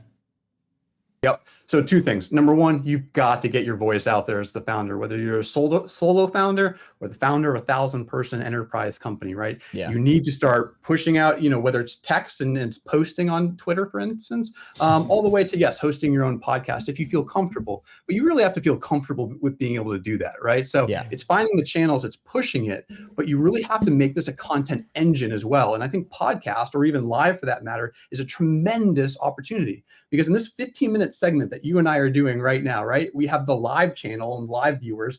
We're going to record it, turn that into a social clip. I can transcribe it and write it out into a news article. I can chop it up and do 5 more things with it, right? And so for an hour of your time to be on a podcast, you get a lot more content. You know what I mean? Yeah. So that's another thing. But the other thing is just building in public. I think you have to be able to share what you're building and do it organically. Talk about your releases, talk about your successes, talk about your failures, right? Building that engagement will really create an authentic vibe and actually a better relationship with your potential or current customers. Yeah. Who's you've obviously mentioned Amjad at Replit. Who else is doing this super well? What are the examples of people that you feel like are doing this, or founders specifically, do you feel like are doing this really, really well? I think we got to focus on Amjad. I'll be really, really honest with you. In the past year or two, we've been tremendous. He's been on some of the biggest podcasts out there, Joe Rogan, Diary of CEO with Stephen Bartlett. And now what you're starting to see is maybe he's having more conversations. He's leading conversations with more people, right? That's like what we're talking about, these brands having more of a voice. And so he's really one of those at the forefront that I believe has a tremendous voice. He's building a tremendous brand. And so finding those next leaders that can do that is going to be the hard thing to do. But that's what I help and love doing, is helping them find those voices, build their voices, building their brand. So heck, if anyone needs some help, let me know. I'm happy to help. I love it. Good show. Yeah. Well, look, shout out to Amjad. And can we send anywhere, anyone your way? Where can we send them? Just shill away. Go for it. Yeah, well, I just shielded myself. Anyone can reach out here on X, on DM is probably the best way to reach out. I'm just always here. It's one of the best opportunities to grow your brand. So just hit me up anytime. Happy to help. Let's go. Good Adam, stuff. thanks for making time for us today, dude. It's been awesome. Take care, guys. Cheers. Have a See good you one. soon. Bye. Next on the show, we have Zain Mobarik. He is the founder of Redwood Founders. Before we have our next guest on Airwallix, Eva updated business banking for hire with Airwallix. Go to airwallix.com. I believe Zain is in the house. Can you hear us, dude? Yeah, I can hear you. Sorry for the cheeky reveal before the previous guest ended. My bad on that. You're good. No, all good. It happens all the time. No one sees it, so don't chat about it. It's fine. The stream can't see. We can see it, but the stream can't. Oh, nice. Love that. Bit of TV magic. Yeah, exactly. Dude, how's it going? Congrats on the launch. Talk to us about kind of Redwood Founders, what you guys are doing, and give us an update on everything you're kind of doing. Yeah, for sure. Essentially, just I like to speak quite, don't like to gas it up too much, but we're basically just trying to build a community for young people, the first place they turn to when they want to build something. I guess like 3 principles that we really try to anchor on is giving first. So we have a lot of perks within this to like make sure that this is really de-risked for you, that this is like a really easy decision for you. So we'll like raise money to reimburse your travel to central London. We have weekend office spaces for you to build out of, amazing mentors with VCs, and great startups partnered with to give you like the mentorship needed. And then the second principle is we don't take anything for ourselves. So there's no equity from our team, no cost for yourself. And we're all just like volunteers because we just love startups and we love incubating these startups to grow them into something great. And then the last thing is like this longevity mission, which I think a lot of communities or people lack. So we're trying to do this for like 20 years. Like, how do we like keep the ball rolling and not necessarily try to do anything huge every year, but just really like chip at it year after year, and everything just compounds and snowballs. And then 20 years from now, this will be like a monstrous community in a good way, where we're just like helping as many people as possible. So yeah, essentially 8-week incubator, nights and weekends, try to build something really great, and we won't take anything. I love it. Well, look, congrats on the launch. You mentioned something there about the kind of community building side, whereas like, just chip away, right? You're playing the long game. I feel like, you do a lot with, so you're also founders associate at Incident. I feel like you can see that a lot from what Incident kind of pushes out into the world, right? Like it's a lot of kind of, a lot of things very frequently. And, what you just said there kind of resonates a lot with that. Can you talk to us about what kind of makes that effective and like a sticky community around like your brand? I think, Redwood founders, you do the same in terms of what you've done at Incident. So yeah, talk to us about that. Yeah, for sure. Yeah, I think like a lot of the principles overlap a lot with Incident as well. And especially like Stephen, our founder, trying to like make a lot more noise in the community. And I think the same principles of just giving first, like even if it's 20 people in our room, we don't really care. If it's 30 people, we don't care about the exact number. We just know that we keep making noise, keep providing events that are high quality, of value to people, and we bring great food, get great drinks, make sure that it's a very high quality event. Then over time, there'll be like some sort of a positive effect. Like we really don't try to like map a one-on-one mapping with like, 10 events equals 15 leads equals 3 new customers. I think that's the wrong way to think about community. It's more like this like soup that you create that tastes good, and like one of the ingredients is like a couple of great events sprinkled throughout the year, and then they saw a few LinkedIn posts and they saw you're very active, and then they saw you in some other places, and then they come as a customer, then you hire them. So like there's too many things to like attribute like a couple of great events to, we made X great hires out of it. So it's more like it needs to be for a greater purpose of just like actually wanting to provide value to the startup ecosystem, being a home for them. So I remember like Stephen gave me this like proposal, which was like, okay, draft me like a couple pages on Notion on how do we become the home for startups in London. And I thought that was like just such a great way of thinking about it. It's not like a home's not a place where you go and you have to like give something like pay £10 to go home, or like 15% equity when you arrive home, right? It's like it's a place you just feel loved and cared for. So I think that was like such a great framing of like what we can do at Incident to like be that home for people. So yeah, a lot of the principles I tried to bring into Redwood as well. Nice. That's an awesome analogy. That's so funny. I love that. The soup analogy was great, but then also when you go home, give 1% of equity away. You give equity to your rent. Yeah, don't get any ideas, guys. That's so joke. Talk like why do you think this is super important right now? Like specifically the community aspect, like why in London as well? Like what are you trying to overarchingly, like what is the problem that you guys are addressing? Like why do you think this is needed? Yeah, I think it's needed as just the world becomes noisier and people feel like they have you're just easier to reach by external people in methods that usually used to be harder. So now like you can cold call anyone, you can email anyone, and it's just a lot easier. Like the barrier to sending a message to someone on Twitter or LinkedIn is just so low. So what's like the harder thing that less people will do? And then if people do it, they won't do it as well as we bet ourselves to do it. It's like in-person things. And that just goes like it's such a different level because like I said, you have to literally be there, spend hours in person at an event. Our founder, Stephen, will spend every fireside chat, takes up like 3 hours of his calendar every 2 weeks. So it's like such a big time commitment that people are just like a lot more, they get a better feeling of Incident and of Redwood, etc. when they meet us in person and they see what we're doing and the time we're giving up. It's a lot more meaningful to them, that interaction, rather than just like a really good cold email or cold message. So I think that's why a lot of startups are leaning towards community, because it's the harder thing to do, and it's just that place where you can actually build the relation. And I think London is just like it's a great inflection point right now where you see a lot of these amazing startups are opening up offices here, and everything is so close by. So it's really benefited us as well. Like we're trying to host events with Decagon, Granola, etc. All these companies that have like offices now in London, and it's just so much easier when you have these amazing logos to like bounce off of and do things together. I think amazing thing about the London ecosystem is it definitely feels like there's not like the pie isn't limited. Like we can all eat. So when we like do things together, it's very sharing, and we feel like we can do this with Granola, and no one's like, there's no concept of we'll steal your hire, or we'll like we'll get more attendees at our event. It's like genuinely want to help each other to like grow our communities. So there's a lot of like sharing and just like behind the scenes group chats, etc., that help each other out and make sure that everything is like everyone's eating basically, which is quite nice. That's interesting. I haven't it's not something I've thought about, but it is kind of true, to be fair. Like you do get that feeling of it's less Mate, you're coming up with all the analogies. I'm loving it. it's like less talent grabby than SF a little bit, right? It is, yeah. There's more collaboration, I feel. Definitely. Yeah. Not that there's no collaboration in SF, but like it feels like less trustful collaboration, perhaps. Yeah. I think almost we have to, because like the scene is a bit more nascent. So like to convince 100 people to come to your room, you have to like partner up and do things together, and it just has to be a lot more collaborative, I feel like. Just quite nice.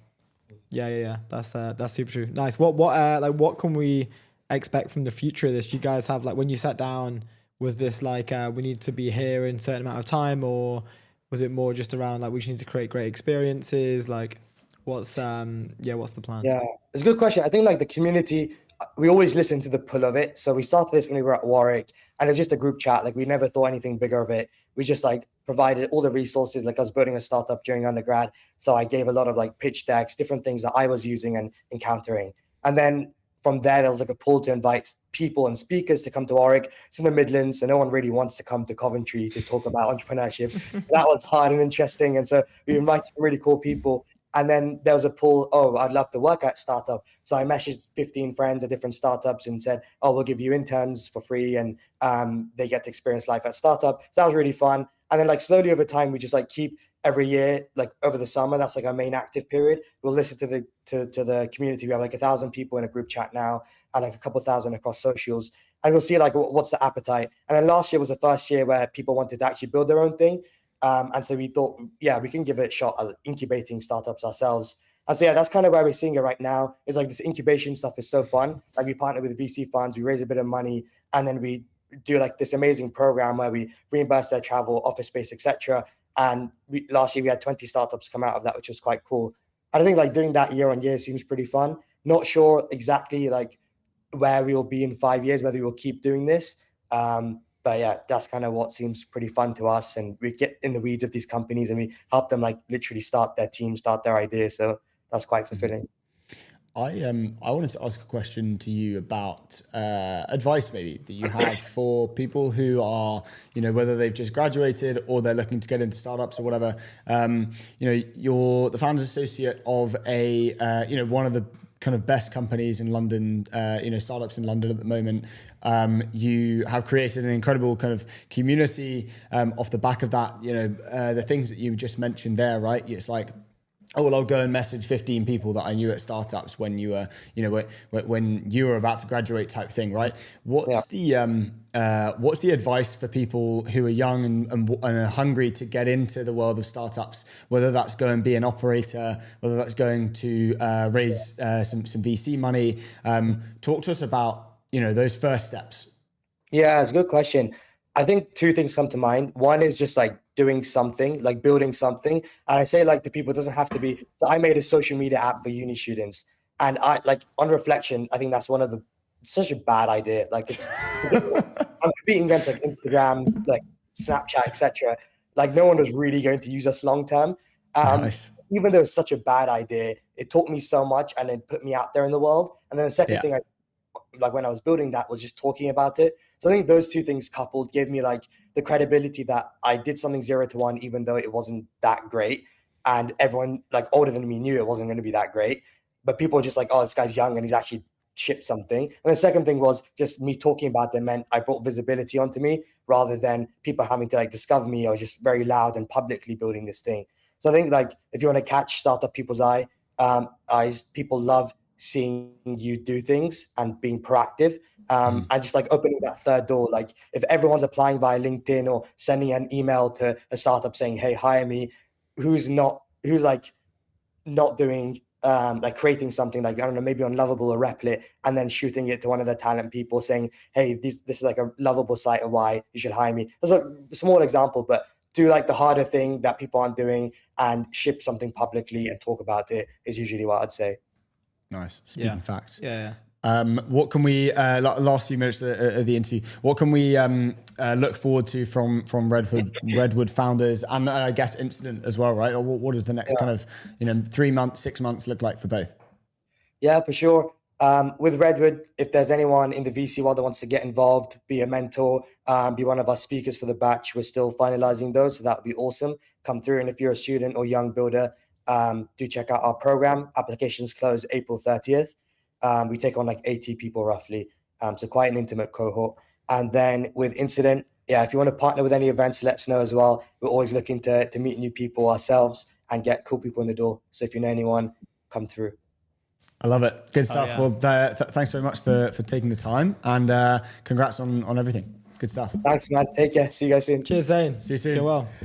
Awesome stuff. Before we have our next guest on the infrastructure of the on-chain world, Base is built to empower builders. Go to base.org.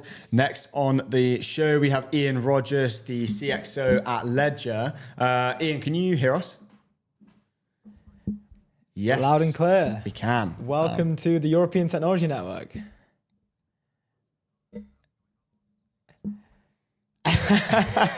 You ask us. We're working on it, man. Come on. I'll work on it with you. We work on it together. Please. We should be wearing our I Heart Anthropic with our big I Heart Anthropic foam fingers, actually. That was something we should be doing. That is a great idea. That's probably the next stop. But we're not here to talk about us. We're here to talk about you, Ian.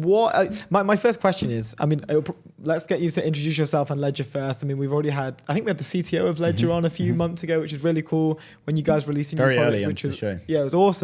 But I also have a question around Chief Experience Officer.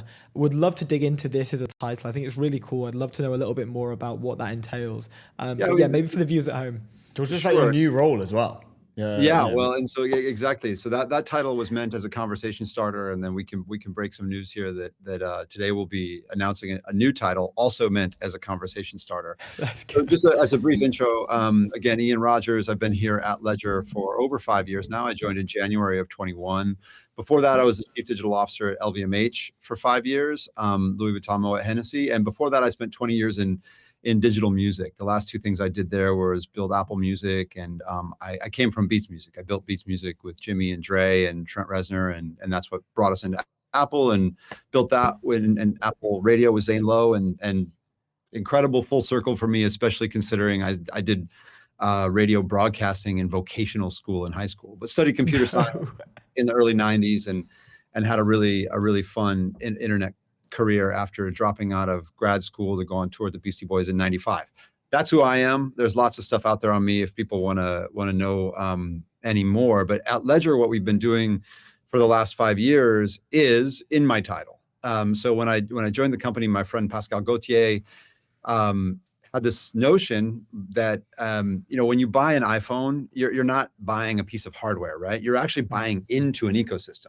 Like one of the things you're buying is blue bubbles instead of green bubbles, AirDrop, FaceTime, these things that you don't get elsewhere. That is the experience part. And especially in 2020, when he and I were having this conversation, crypto was booming, but the experience was terrible, right? Not for the faint of heart. And I think there are some similarities to the agentic economy there. And we can come back to that in a second, in that there's tons of promise, but there isn't kind of like... There's lots of noise, right? And it's almost as if, I said, oh my God, there's this amazing thing called the smartphone. And I told you all about it and got you excited. And then I just laid out all of the component pieces on a table. And I was like, just put these together and you got yourself a phone. And that's kind of where we were and then in crypto and where we are today. Well, what we've done with Ledger, that's why Chief Experience Officer, because he said, look, the experience in crypto sucks. Ian, you have a lot of consumer experience. Come help us be more of a consumer company. Our friend Tony Fidel, who we built devices with, when I took the job, he said to me, I told him I was going to go run consumer at Ledger, and he said, Ian, there is no B2C in crypto, B2G, business to geek, and your job is to make it B2C. Right. And so I think we've done that. There's always so much more work you could do, but we went from these, USB stick shaped devices at Ledger to, secure touch screens that are e-inked touch screens. And then also, you talk to the CPO with Ledger Wallet 4.0, an integrated experience. He actually just did a post on Twitter yesterday where he talks about how we came to building a new front page for the app, because the fact is the app does so many things. It supports more chains and more services. It's kind of like a sky scanner of crypto services in a way, but that means also kind of an explosion of features. So then how do you make that easy to use? It's not an easy task, especially when what you're really about is kind of like consumer control, but with that empowerment comes a lot of responsibility, and this is always the trade-off in crypto. Sure. You want sovereignty, but wow, that comes with it comes with risk and responsibility. So we've always been just trying to do that, and now another thought-provoking title would be Chief Human Agency Officer. We've been pushing this AI topic for a number of years, and to be honest, people weren't listening to us very much in terms of saying, I stood on stage here at an event we had back last October, and I said, an agentic future is coming, but an agentic future where we give our logins, our credit cards, and our identities to agents is a security nightmare. And the crowd kind of rolled their eyes and went, okay, security guy, you're paranoid. And then in January, of course, when we all started playing with OpenClaw, people went, oh, am I allowed to see that? Yeah. Okay. They said, I come from radio, right? I'm used to holding my, they said, oh shit, this is a nightmare. We said, notice. At the same time, by doing AI at Ledger doesn't mean chief job killer, right? It actually means keeping humans secure and in the loop. Right. So what we are, and in some ways for us, this is kind of software wallets all over again, where, for the past 5+ years, if you're building a software wallet, you add Ledger support, period. It's a checkbox feature, because, people who care about security want to hold their private keys with their Ledger. Well, a human needs to be in a loop, but we haven't answered basic questions in this agentic economy yet. This agent that I'm talking to, is it the one I think I'm talking to? I hope so. My agent will do anything I ask it to do. How does it know I am me?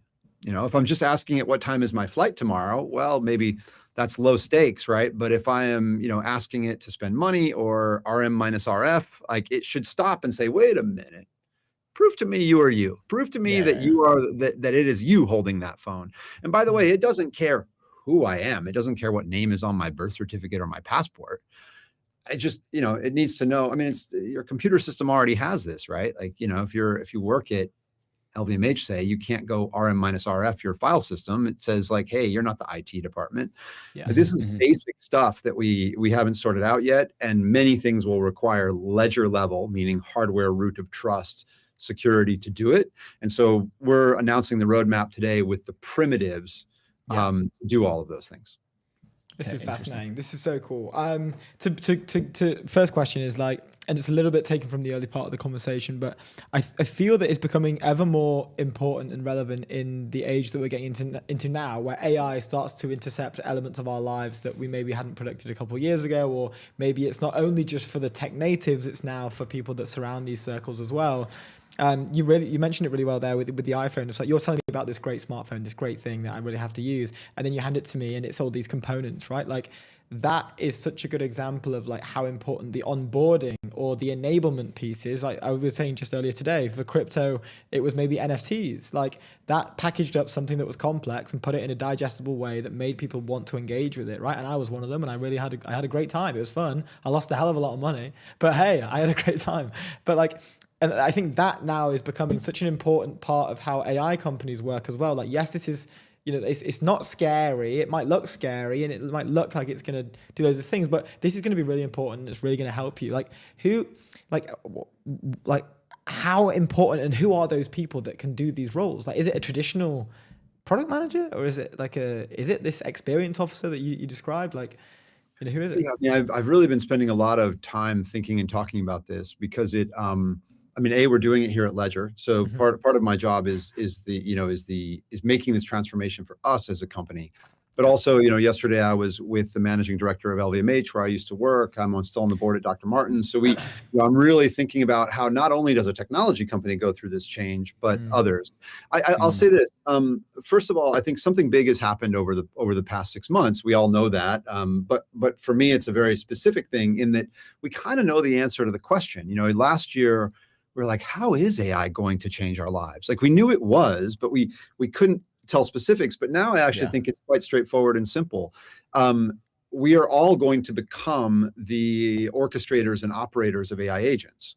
Just like, and that sounds weird and dystopian, but in 1995, I was a computer guy, so I was working on a computer. The average person wasn't. And if I'd have said to that person, 10 years from now, you're going to be working at a computer, they would have said, that's crazy. I'm not a computer guy, But of course, everybody is kind of an information pusher now. And many people's jobs are to send text messages and emails and go to meetings, right? And that's how we move, information around. Jack Dorsey's been doing some really great speaking over the past week about how the organization itself is changing because of these new capabilities we have. And I would say that's the same as it did in the 90s and 2000s when we all became, kind of computer workers.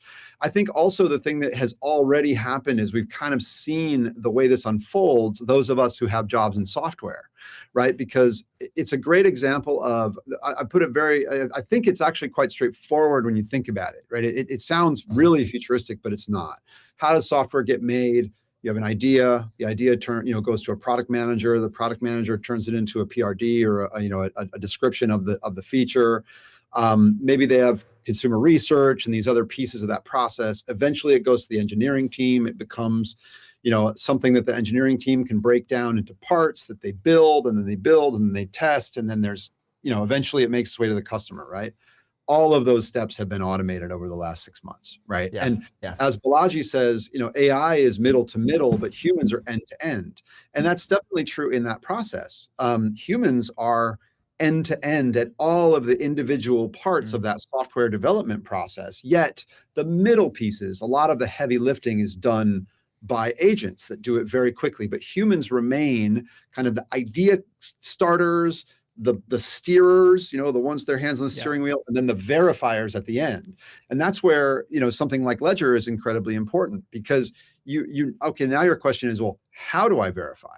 So if I am an engineer at a company and I'm managing multiple agents that have multiple different types of jobs, one is a coder, one is a reviewer, one is a QA agent, one's a security agent.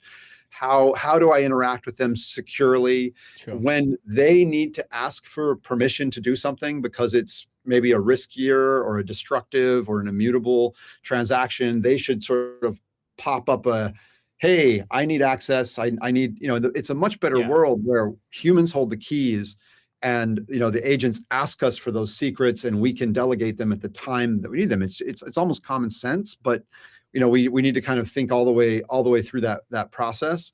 And so I think that's the way to think about it is what we're really talking about is the future of work.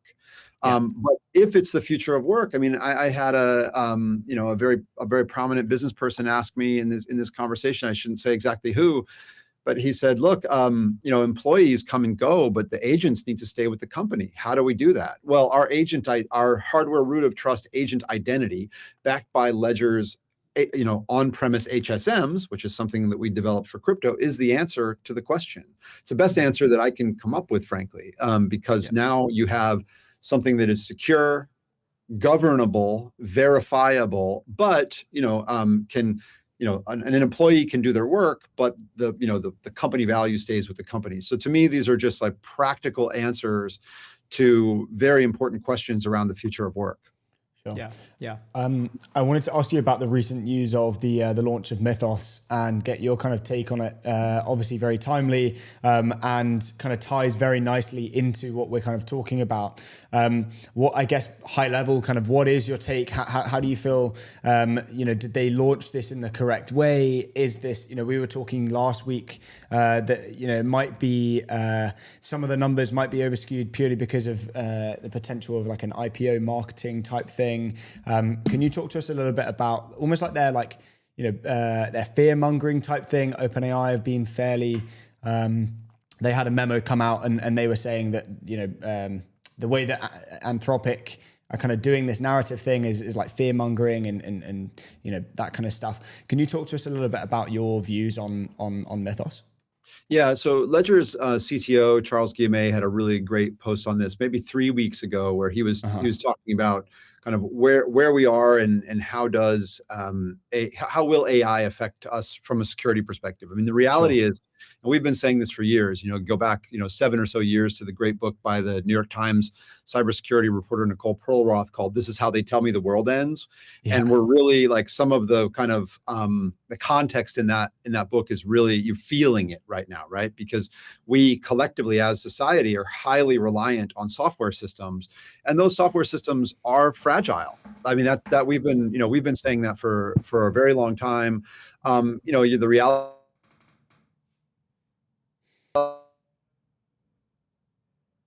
is that the attacks might have been very expensive, and you and I aren't the targets. The targets have been people like Jeff Bezos, et cetera. Sure.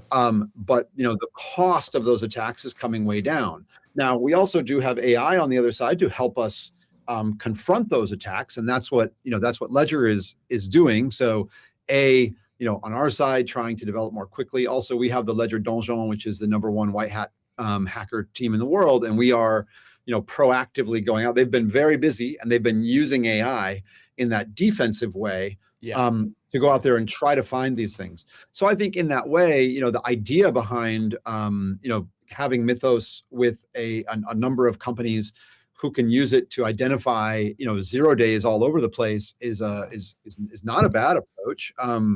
I think and I don't know. I mean, in terms of like narrative versus reality, that's not for me to say. But we're certainly at a place where AI has just made the cost of hacks go way down, and at the same time the surface level is going way up, or the surface area is going way up, because there's more and more software in the world. I mean, I certainly have coded more lines of code in the past 4 months than I have in the previous 10 years.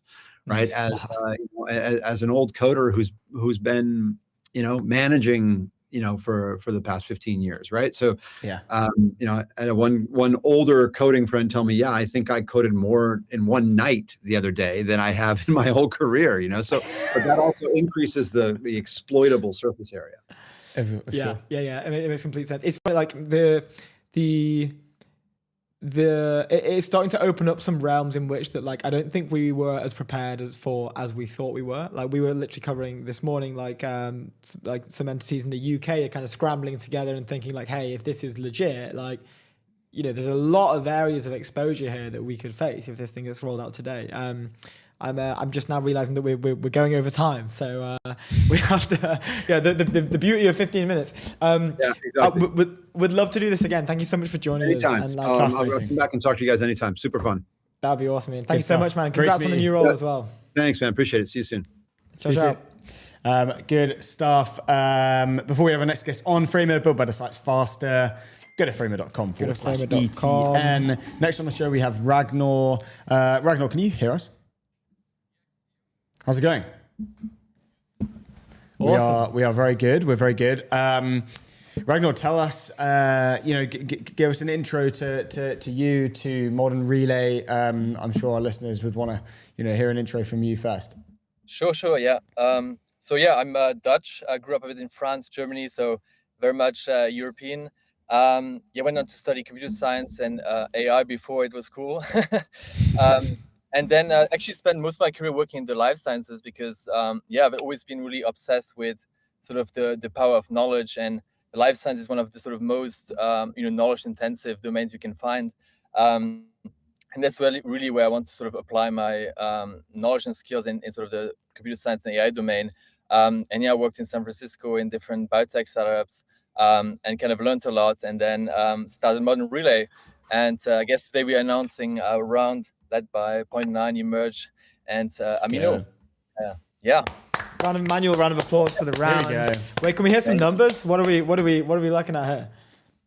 I get 3 million. It was supposed to be a much smaller pre-seed, but ended up being 3 million. But more than enough these days. As you know, you don't need as many people to get your product going. Yeah.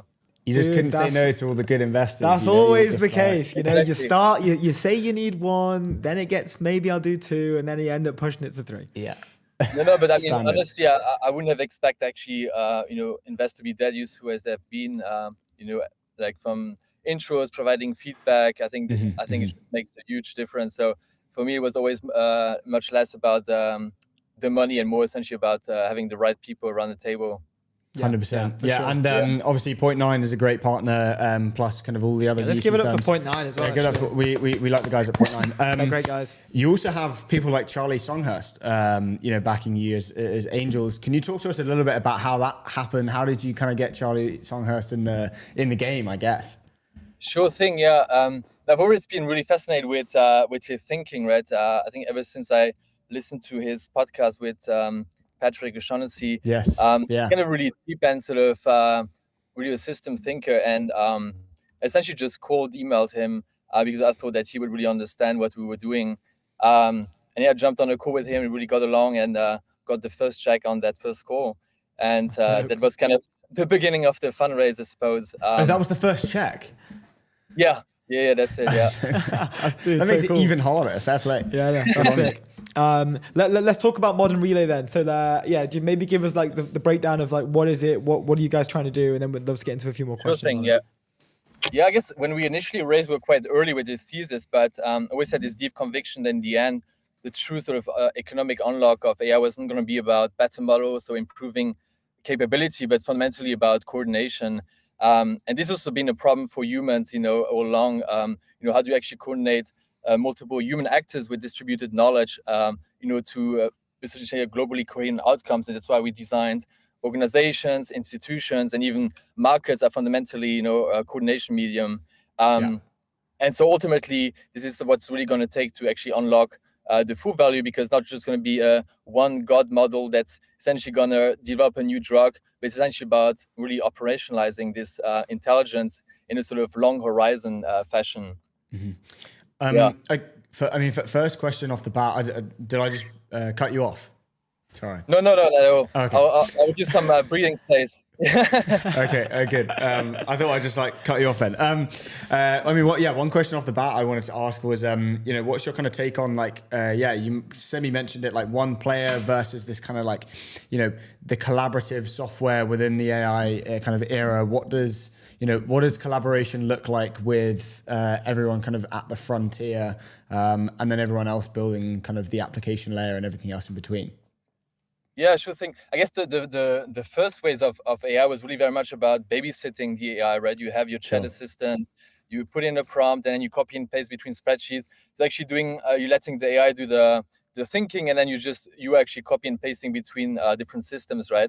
But ultimately, if we really want to unlock AI as a sort of background worker, right? Now we're actually entering the territory of sort of, collaboration, right? Because how do you allow multiple actors, in this case, both AI and humans, essentially to work together, some in the background, right, in asynchronous fashion. And what does that really infrastructure look like, right? Because organizations were not built for this, right? We are very much built for human coordination, right? Because humans are slow, right? You can have manual handoffs, but now as agents can sort of work, day and night, producing millions of tokens, per minute. Now, what does that infrastructure really look like?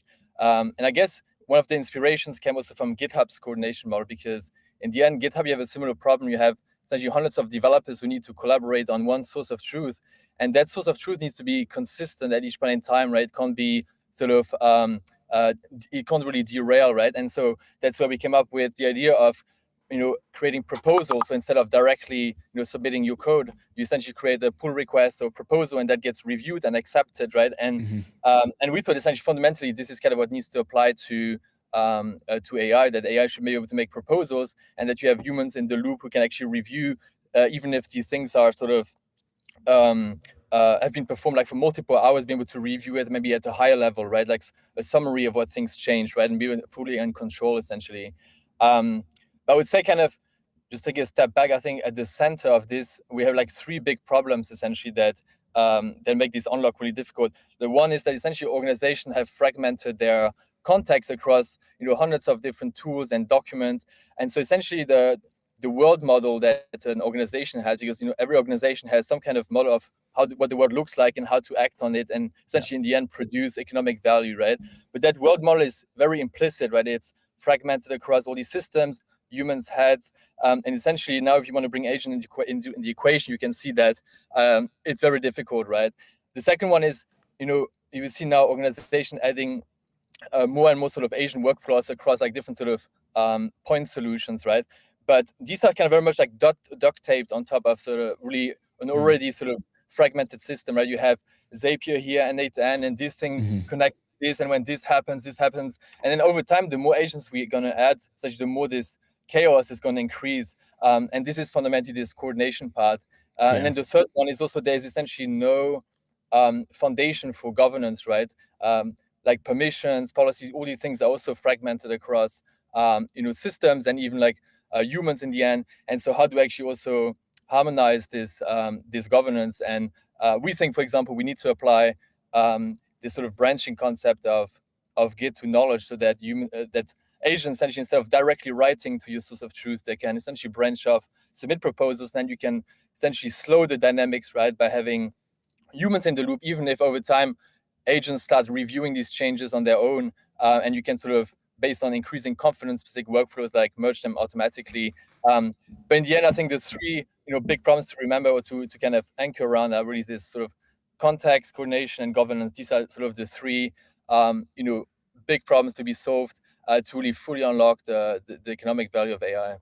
Yeah, and within that, like I've seen it at multiple different levels, right? This is weirdly, it's the same problem at a startup that it is at a massive enterprise firm. Like, when I was doing my previous AI startup, there was maybe 6 of us there, and even then we had like only maybe 3 or 4 systems that we really used, but they were super messy, and like we had like Zapier connections to every single one of them, and like they were manually set up, and sometimes they worked and sometimes they didn't, and sometimes we forget they even existed. And then going at like Salesforce, like there was billions of stuff there that just no one was even using, and it was always a mess. Like, so when you're thinking about your guys' TAM, like are you addressing that much width? Like, are you looking at massive enterprise companies, but also these smaller startups as well? Like, who's like the sort of, who's the ICP here?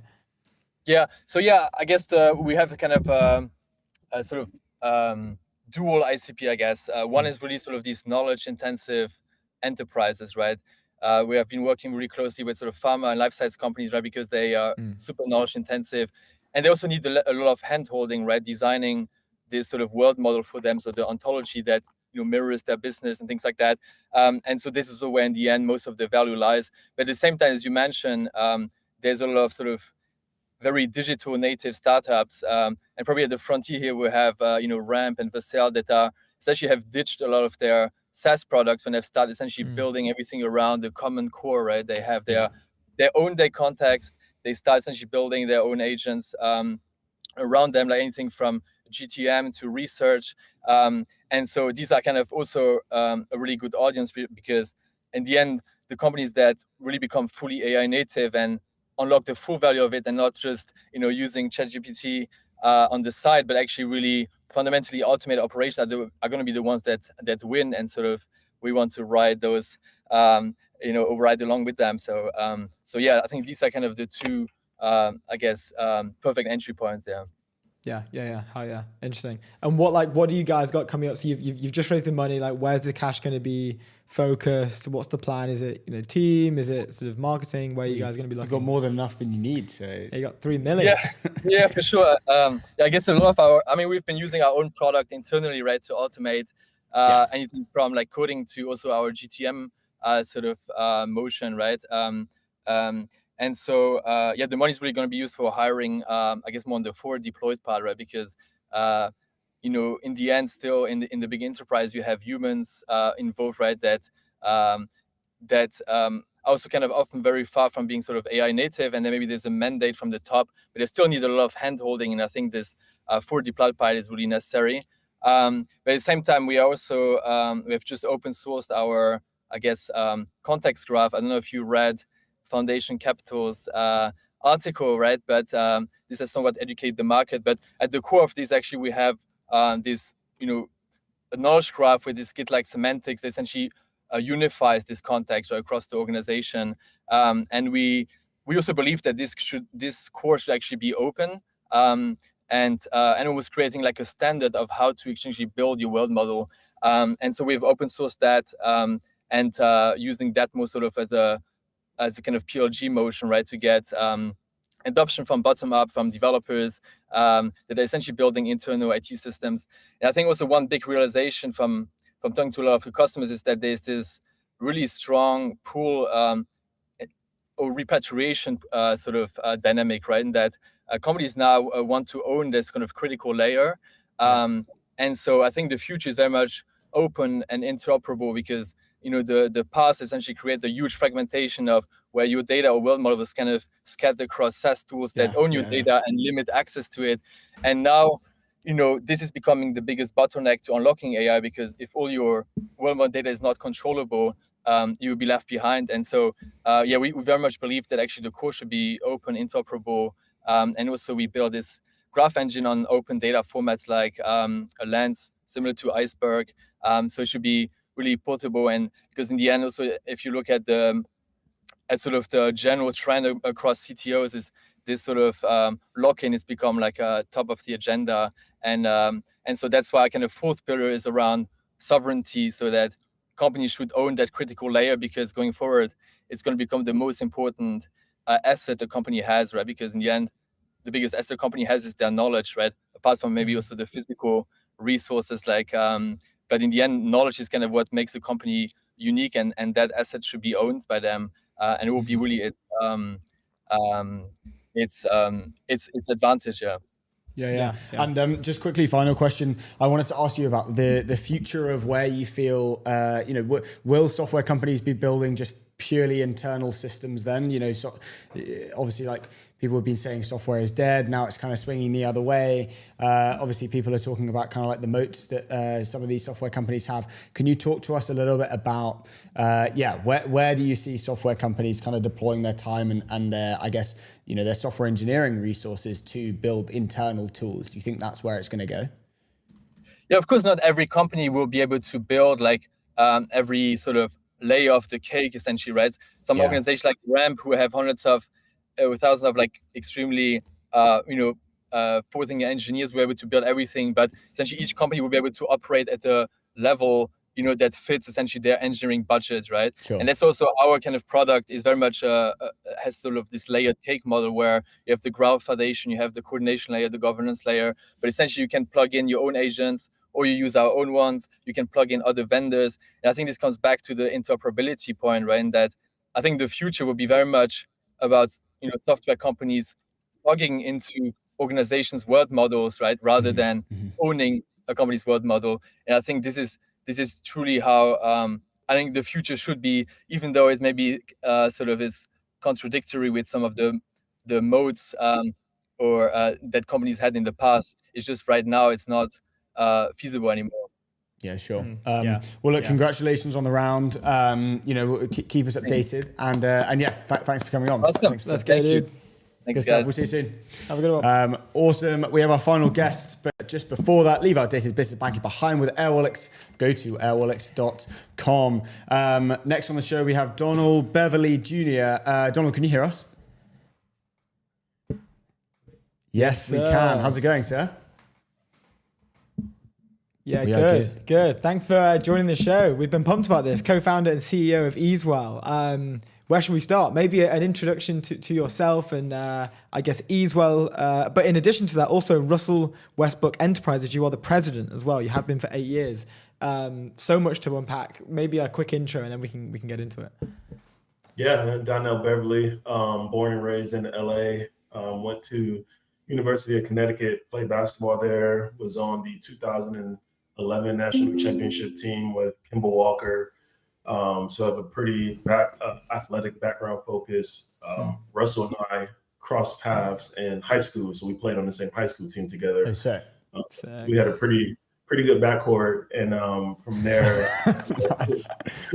well, circle. We come back, and I've been working with Russ for almost about a decade now. And really, we started building the plane, as we were flying, and we were figuring it out in real time. And I think we've come to a nice place to where we've been able to land on a great thesis and build our business, under the radar for the most part. So we haven't really done a lot of kind of public speaking about what we've done, but I think we have a non-traditional athlete platform that we've been building here that's focused more on, building operations, versus just only investing into, other people's platforms. For sure. First question off the back, not hugely related to what we are going to be talking about, but what is it like working with Russell? How is that relationship? Is it? I assume it's fun. Yeah, it's fun. I mean, he's completely different off the court than he is on the court. Obviously, on the court, he's a very intense guy, and he takes his job very serious, very passionate. And off the court, I think he wants that same representation to the rest of our team. Like everybody should play, show up with that much passion and show up with that much tenacity to want to do well.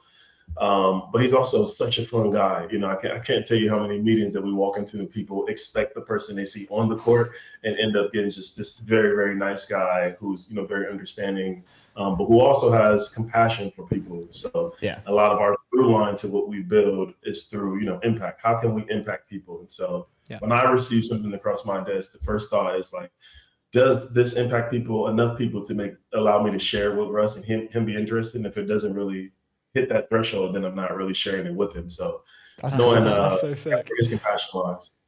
Yeah. That's so cool. And then I guess it kind of brings us on to Eazewell as well, right? You are the co-founder and CEO. Can you maybe talk to us a little bit about Eazewell? What is it? What's the premise here? And then we can get into some more questions around it. Yeah, well, Eazewell is an AI platform that cleans up Eazewell is an AI powered platform that produces a digital custodian that cleans up and manages your digital footprint and your financial footprint. So we identify accounts, eliminate waste, reduce fraud risk, and we handle life's administration automatically. And so when major life events happen, like a disability or, loss, we don't come in and just provide kind of guidance and advice. We come in and with the execution layer to help clean up, all of the administrative mess that comes with that. And so most people don't talk about digital inheritance, right? We only talk about physical inheritance, which is simply a car, an account, some bank accounts, a house, but we never really talk about the digital inheritance that come with that. And so nowadays, every individual has about 125 online digital accounts dating back to a decade, where every individual just had about 10 accounts. And so when you don't properly close those when major life events happen, there's a huge, you had a huge risk of fraud. And so that's where we come in. We pretty much take up 50 plus hours of your time of really aggregating your digital footprint. And we help families save time, save money, and navigate, life's challenges. That's cool. That's incredible. The impact thing is, I guess, like the first thing that comes out, and what you mentioned about when you're passing something to Russ's desk, like this is something that needs to be there. Was that like, I guess, an anchor of your decision to go about this specifically as well? Like, how did you guys decide that this was something that needed to happen? Yeah, well, it started with a loss, right? So we lost a high school teammate while we were in high school. Obviously, we were very young and don't know what his family really went through. And then, kind of full circle, I lost my parents, I lost my mom about 8 years ago now, and I lost my dad 2.5 years ago, a week after I got married. And obviously Russell was the best man at my wedding. And, a week later, we're like going through a ton of grief for losing my dad unexpectedly after just having some great time with him.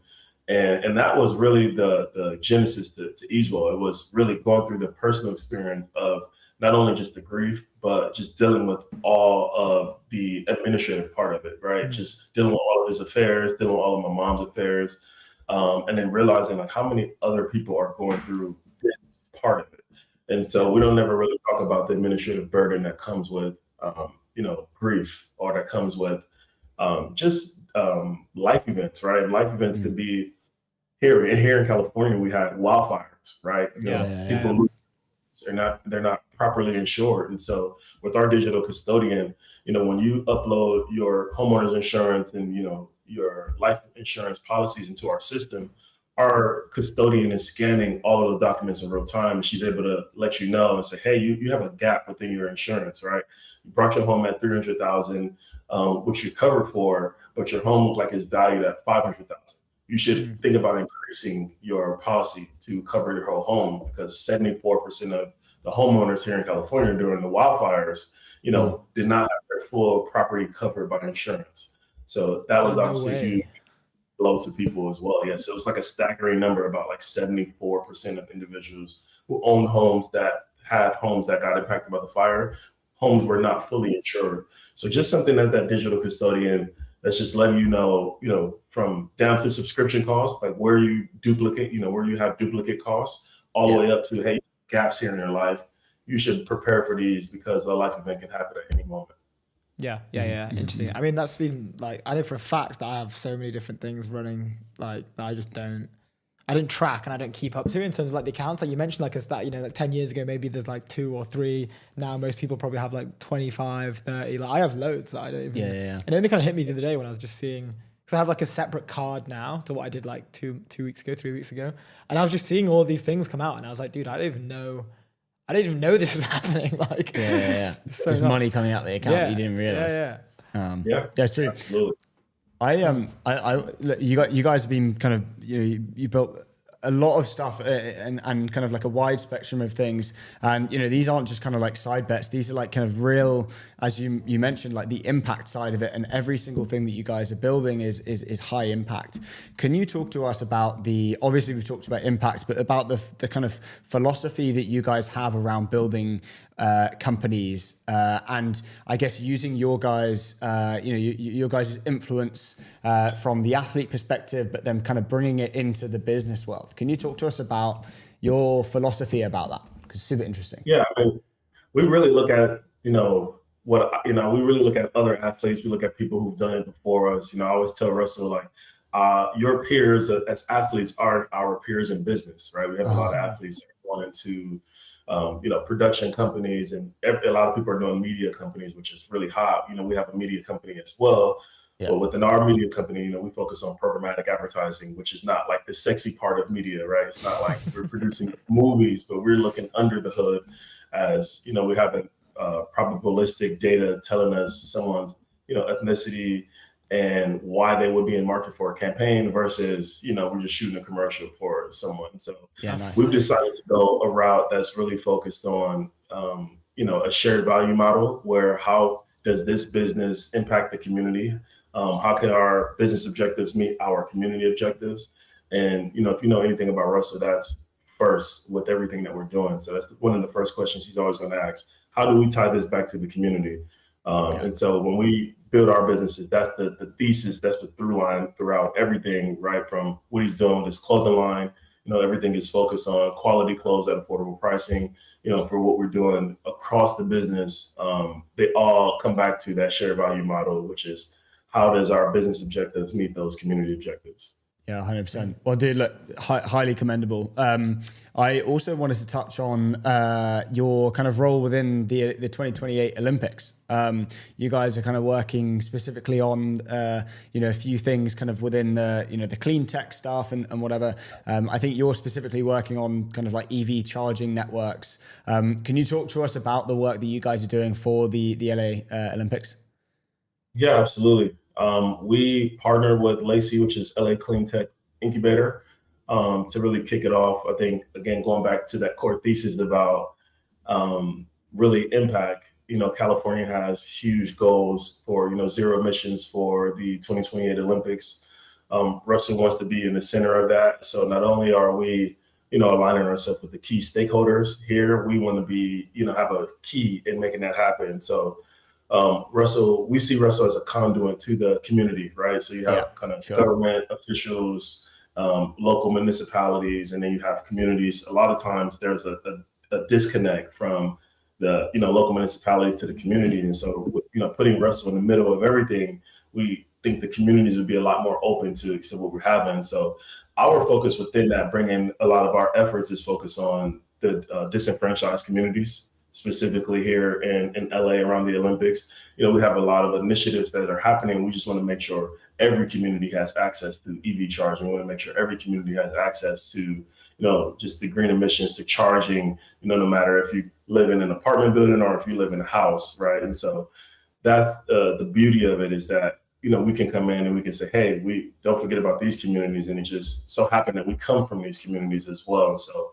when you talk about fleet electrification and last mile, getting to venues and obviously, installation within our community, we'll be at the forefront of that with some of the major players that's in the industry today.